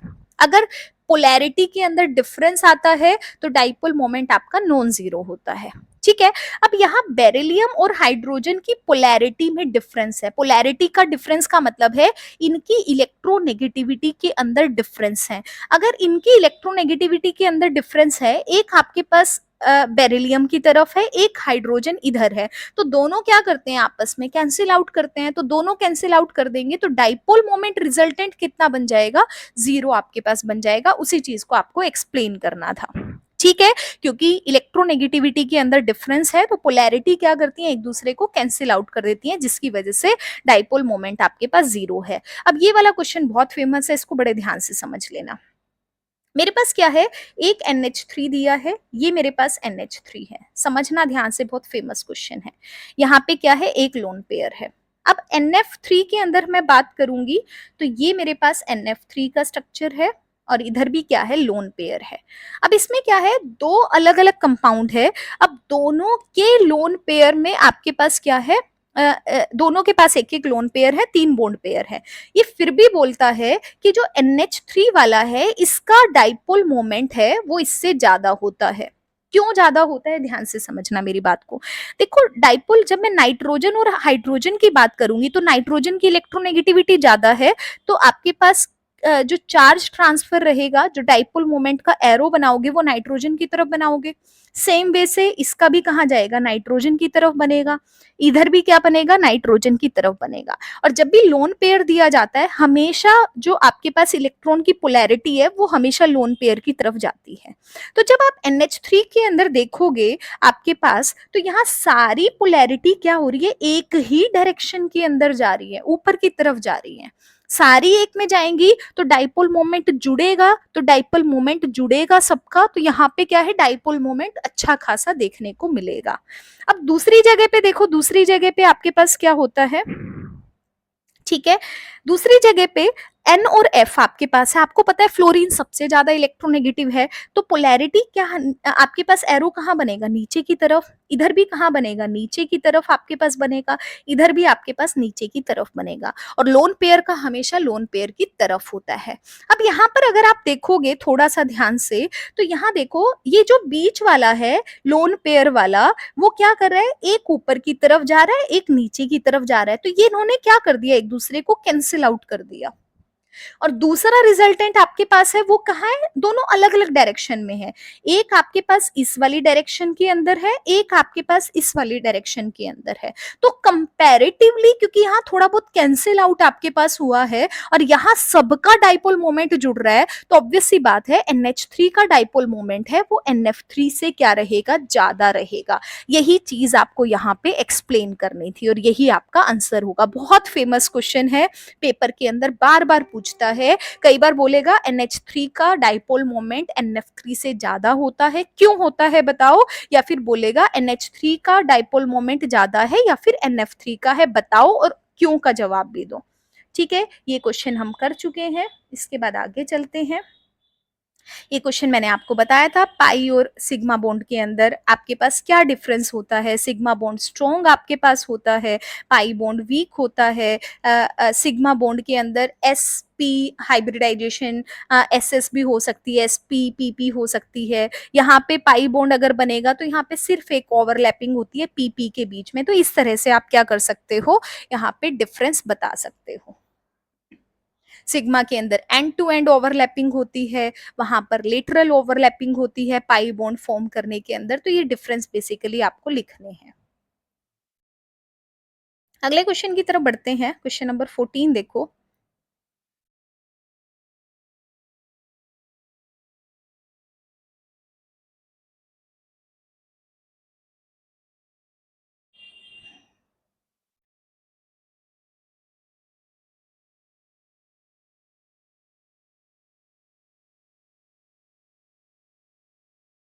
मजा थोड़ा कम आने लग गया है पढ़ाने में, क्योंकि स्क्रीन अच्छे से काम नहीं कर रही है। चलो हम ऐसा करते हैं, इस वीडियो को यहीं पर एंड करते हैं। नीचे एमओटी के क्वेश्चन है बेसिकली, बट मुझे आपको दिखाने थे कैसे क्वेश्चन है, मेन बात तो वीडियो ही इस बात पे थी। हाँ, ये नीचे वाला क्वेश्चन देखो, इसने बोला right the important conditions that are required for the linear combination of the atomic orbital uh, uh, to form the molecular orbital। Basically आपको क्या बतानी है, कंडीशंस बतानी है। ठीक है, तो कंडीशंस तो आप इजीली लिख सकते हो, या नहीं आती हैं तो नीचे से पढ़ लेना भाई।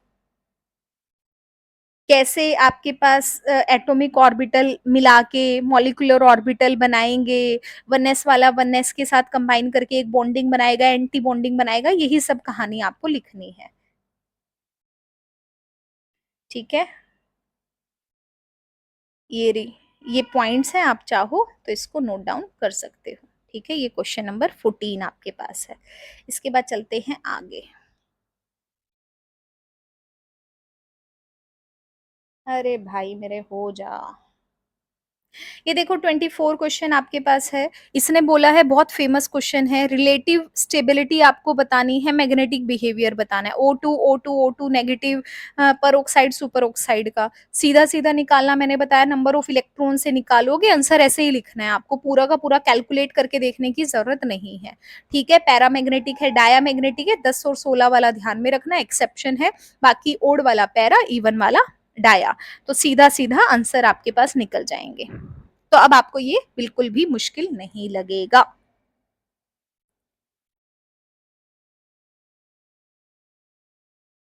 चलो रिवाइज हो जाएगा, फॉर्मल चार्ज निकालना भी और रेजोनेटिंग स्ट्रक्चर बनाना भी। अब इसके लिए कुछ बातों का ध्यान में रखना है। अब ध्यान में क्या रखना है कि जो सेंट्रल मेटल एटम होता है ना, ये चीज बड़ी इंपॉर्टेंट है। ठीक है, सेंट्रल मेटल एटम है वो हमेशा क्या करता है, अपनी मैक्सिमम कोवेलेंसी के अंदर रहना चाहता है। अब मैक्सिमम कोवेलेंसी ऑक्सीजन की कितनी होती है, 2, सल्फर की मैक्सिमम कोवेलेंसी 6, नाइट्रोजन की होती है 5, लेकिन बॉन्ड सिर्फ ये 4 से ही बनाता है, 5 कोवेलेंसी 5 होती है, बॉन्ड 4 ही बनाएगा। ठीक है, आपके पास फॉस्फोरस है, उसकी 5 होती है, कार्बन की 4 होती है, क्लोरीन की 7 होती है। ठीक है, ये चीज कोवेलेंसी का मतलब होता है कि कितने इलेक्ट्रॉन उसने शेयर किए हैं, या फिर कितने बॉन्ड बनाए हैं या लोन पेयर के अंदर, ये सारी चीजें बेसिकली कोवेलेंसी को समझाती हैं। अब अगर मैं नॉर्मली बात करूं ऑक्सीजन की, तो मैक्सिमम कोवेलेंसी थी। ऑक्सीजन क्या करता है, 1 और 2 दिखाता है।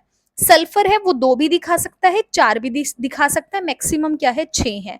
अब नाइट्रोजन क्या है, 3 और 4, मैक्सिमम कोवेलेंसी वैसे 5 होती है, लेकिन मैंने क्या बताया कि बॉन्ड हमेशा मैक्सिमम 4 ही बनाएगा। सिलिकन है वो कितने दिखाता है, 4, कार्बन 4 दिखाएगा, क्लोरीन 1 भी दिखा सकता है, 3 भी दिखा सकता है, 5 भी, 7 भी, फॉस्फोरस है वो 3 और 5 दोनों दिखा सकता है। क्लियर है। इसी के साथ आपको ध्यान में रखना है कि आपके पास पॉजिटिव चार्ज अगर कभी भी क्वेश्चन के अंदर दिया हो, तो पॉजिटिव चार्ज को हमेशा आपको कहां लगाना है, सेंट्रल एटम पे लगाना है। और अगर कहीं पर नेगेटिव चार्ज किसी क्वेश्चन के अंदर दिया हो, तो आपको क्या करना है, उसको कॉर्नर वाले एटम के ऊपर लगाना है। इस बात का ध्यान आपको रखना है। ये छोटी छोटी बात का ध्यान अगर आपने रखा, तो आपका क्वेश्चन फटाफट से हो जाएगा। और अगली बात क्या है, ये तो थी सेंट्रल एटम की बात। अब जो कॉर्नर वाला एटम है ना, उसकी वैलेंसी को आपको सबसे पहले देखना है। आपको सबसे पहले देखना है कि जो कॉर्नर वाला एटम है उसका ऑक्टेट पूरा हो रहा है या नहीं। इसका ऑक्टेट पूरा होना जरूरी है, जरूरी है ऑक्टेट पूरा होना। इसका ऑक्टेट आपको पूरा कराना ही कराना है कॉर्नर वाले का। जैसे हाइड्रोजन होगा, हाइड्रोजन क्या बनाता है, डबलेट पूरा होता है हाइड्रोजन का, कार्बन है, नाइट्रोजन है, इन सब के क्या होते हैं, ऑक्टेट पूरे करने होने बहुत जरूरी है। अब सेंट्रल एटम क्या है, सेंट्रल एटम का बेसिकली बीच का जो सेंट्रल मेटल एटम जो आपके पास है, वो 8 इलेक्ट्रॉन रख भी सकता है और 8 से ज्यादा भी पहुंच सकता है, क्योंकि वो अपनी मैक्सिमम कोवेलेंसी में रहना चाहेगा। उसके लिए वो ऑक्टेट रूल को आपके पास ओबे ना भी करेगा तो भी कोई फर्क नहीं पड़ता। लेकिन कॉर्नर वाला जो एटम आपके पास है, उसका ऑक्टेट पूरा होना बहुत जरूरी है। तो ये कुछ बातों का आपको हमेशा ध्यान में रखना है। ठीक है। अब बात आती है कि आपने ये तो बता दिया मैम कि सेंट्रल मेटल एटम ऐसा होना चाहिए, कॉर्नर ये वाला है। अगर मेरे पास, मुझे कैसे पता चलेगा कि सेंट्रल एटम आपके पास कौन सा होगा। अब सेंट्रल एटम हमेशा कौन सा होता है, जो आपको अकेला दिखाई दे, जो आपको कम नंबर के अंदर दिखाई दे। ठीक है, मतलब जो लीस्ट नंबर में आपको दिखाई देगा वो एटम लोगे। अगर वो ना दिखाई दे, तो जिसकी इलेक्ट्रोनेगेटिविटी कम होगी उसको आपको चूज करना है। अगर वो भी ना दिखाई दे, तो जिसका साइज बड़ा होगा आपको उसको चूज करना है। जनरली आपको लिस्ट नंबर में से और इलेक्ट्रोनेगेटिविटी से आपका काम चल जाता है, आगे बढ़ने की जरूरत ही नहीं पड़ती। लेकिन अगर साइज से भी ना पता चल रहा हो, फिर हम आते हैं एटॉमिक नंबर पे। तो प्रायोरिटी होती है पहले लिस्ट नंबर की, फिर इलेक्ट्रोनेगेटिविटी की, फिर साइज की, फिर एटॉमिक नंबर की। और इसके साथ हमेशा ध्यान में रखना है, हाइड्रोजन और फ्लोरीन है वो कभी भी सेंट्रल एटम नहीं होगा। नहीं होगा मतलब नहीं होगा, किसी भी हालत में नहीं होगा। तो अगर आपने ये छोटी छोटी बातें ध्यान में रख ली, आपने ये चीज ध्यान में रख ली, तो आपका जो स्ट्रक्चर है वो कभी भी गलत नहीं बनेगा, वो बिल्कुल एक्यूरेट आपके पास निकल कर आएगा। ठीक है, किसी भी टाइप का क्वेश्चन आपके पास आ जाए। अब उसके लिए देखो आगे आपके पास क्या है, आपको मैंने अभी अभी थोड़ी देर पहले बताया था कि हाइड्रोजन अगर लिथियम है, बेरिलियम है, बोरोन है, कार्बन, नाइट्रोजन, ये एस वाले हो गए, ये पी ब्लॉक के एलिमेंट आपके पास हो गए। ठीक है, इधर इसको 1 2 3 4 5 6 7 8, ये सारे क्या है, वैलेंस इलेक्ट्रॉन है। हाइड्रोजन हीलियम का क्या हो जाएगा, 2 हो जाएगा। बाकी सीधा आप गिनती में करो 1 2 3 4 5 6 7 8, तो ये आपके पास क्या है, वैलेंस इलेक्ट्रॉन है, अभी अभी हमने पढ़ा था। ठीक है, अब वैलेंस इलेक्ट्रॉन हमें पता है किसके अंदर कितने हैं। अभी अभी हमने ये भी देखा बॉन्ड पेयर कैसे निकालेंगे। बॉन्ड पेयर कैसे निकलेगा, लोन पेयर कैसे निकलेगा। ठीक है, बॉन्ड पेयर इलेक्ट्रॉन्स निकालने पड़ेंगे, तो बॉन्ड पेयर से क्या करेंगे, मल्टीप्लाई 2 कर देंगे। लोन पेयर इलेक्ट्रॉन्स निकालने पड़ेंगे, तो लोन पेयर से क्या कर देंगे, आपके पास मल्टीप्लाई 2 कर देंगे। क्लियर है। अब देखो कैसे सीधा क्वेश्चन को अप्लाई करना बताती हूं, ताकि बिना डाउट के सारी चीजें आपकी बड़ी अच्छे से हो जाए। इजी से शुरू करेंगे। पहले आपके पास हाइड्रोजन है। अब देखो हाइड्रोजन अगर दिया है, पहले क्यू निकालो। क्यू का मतलब है कि टोटल वैलेंस इलेक्ट्रॉन निकालो। टोटल इलेक्ट्रॉन कितने हैं, चार्ज है गिवन, तो आप कम या ज्यादा इलेक्ट्रॉन दिए हैं, घटाए हैं, उनको कम या ज्यादा कर दो, बाकी निकालो। अब देखो हाइड्रोजन के अंदर कितना होता है, वैलेंस इलेक्ट्रॉन एक, तो 2 हाइड्रोजन है तो क्यू की वैल्यू कितनी हो गई, 2 गुना 1 कितना हो गया, 2। क्लियर है आपके पास। अब जो दिया है ना हाइड्रोजन, उनके बीच में सीधा सीधा सिंगल बॉन्ड बना दो, जो एटम दिए हैं उनके बीच में सिंगल बॉन्ड बना दो। अब जो एक सिंगल बॉन्ड बनाओगे वही क्या बनाएगा, बॉन्ड पेयर इलेक्ट्रॉन बताएगा। एक बॉन्ड है तो आपके पास बॉन्ड पेयर इलेक्ट्रॉन्स कितने हो गए, 2 इलेक्ट्रॉन हो गए। समझ में आया, इलेक्ट्रॉन्स निकाल रही हूं मैं। अब लोन पेयर इलेक्ट्रॉन्स निकालेंगे, ये भी इलेक्ट्रॉन्स हैं, ये भी इलेक्ट्रॉन्स हैं, तो लोन पेयर इलेक्ट्रॉन्स क्या हो जाएंगे, क्यू में से बॉन्ड पेयर इलेक्ट्रॉन्स को माइनस कर दो, तो 2 माइनस 2 कितना हो जाएगा, लोन पेयर 0 बच जाएगा। तो लोन पेयर आपको नहीं लगाना है कहीं पर भी, ठीक है। तो ऑब्वियस सी बात है लोन पेयर नहीं लगाना है, तो आप देखो, अब देखो यहाँ पे 2 इलेक्ट्रॉन है, हाइड्रोजन के पास कितने हैं, 2 हैं, डबलेट पूरा है, इस हाइड्रोजन के पास भी 2 हैं, डबलेट पूरा है, तो इसका मतलब इसका स्ट्रक्चर यही होगा। क्लियर है।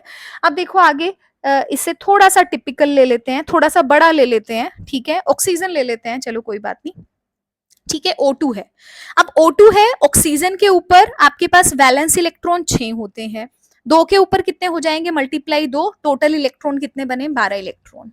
अब देखो मैंने बोला जितना ऑक्सीजन जो भी एटम दिया है उसके बीच में सिंगल बॉन्ड बनाना है, सिंपल सिंगल बॉन्ड बनाना है, तो बॉन्ड पेयर इलेक्ट्रॉन कितने बन गए, 2 इलेक्ट्रॉन बन गए। तो लोन पेयर कितने बन गए, 12 में से 2 घटा दो, कितने बन गए, 10 इलेक्ट्रॉन बन गए। अब 10 इलेक्ट्रॉन को आपको लगाना है। अब एक बात का ध्यान में रखना, लोन पेयर 2 तरह से काम करता है, या तो as a lone pair electron की तरह काम करेगा, या डबल बॉन्ड या ट्रिपल बॉन्ड की तरह काम करेगा, ठीक है। अब कैसे काम करेगा, पहले पे क्या लगाना है, लोन पेयर लगाना शुरू करना है।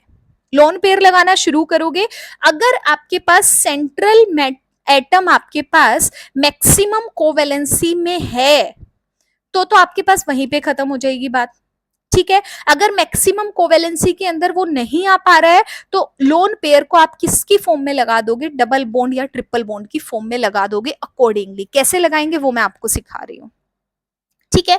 अब देखो एक बॉन्ड आपने बना दिया, अब मेरे पास कितने बॉन्ड बच रहे हैं, लोन पेयर इलेक्ट्रॉन 10 बच रहे हैं। तो देखो इस ऑक्सीजन का ऑक्टेट पूरा करूं एक को लेके, तो यहाँ पे 2 इलेक्ट्रॉन है, 3 4 5 6 7 8 हो गए।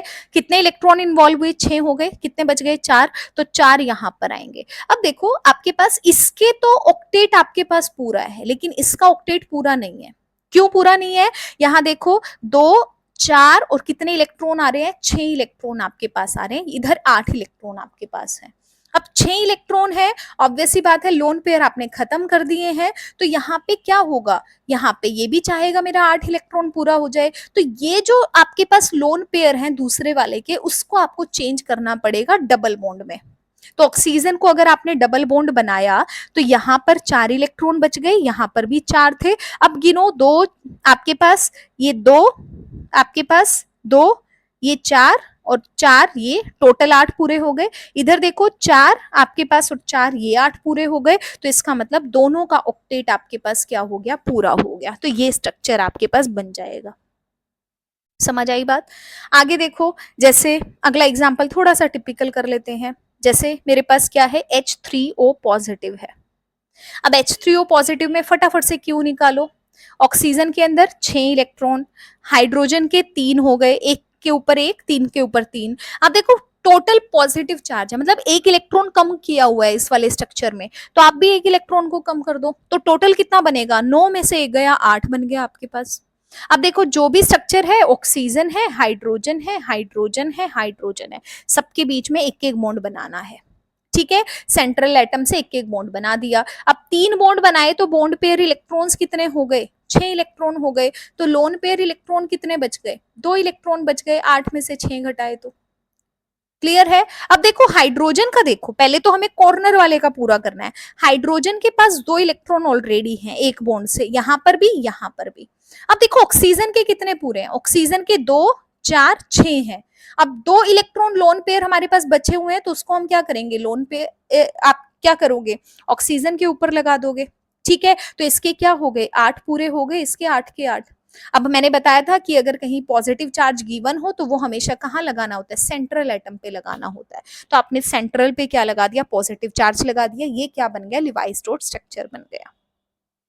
समझ आई बात। आगे चलते हैं।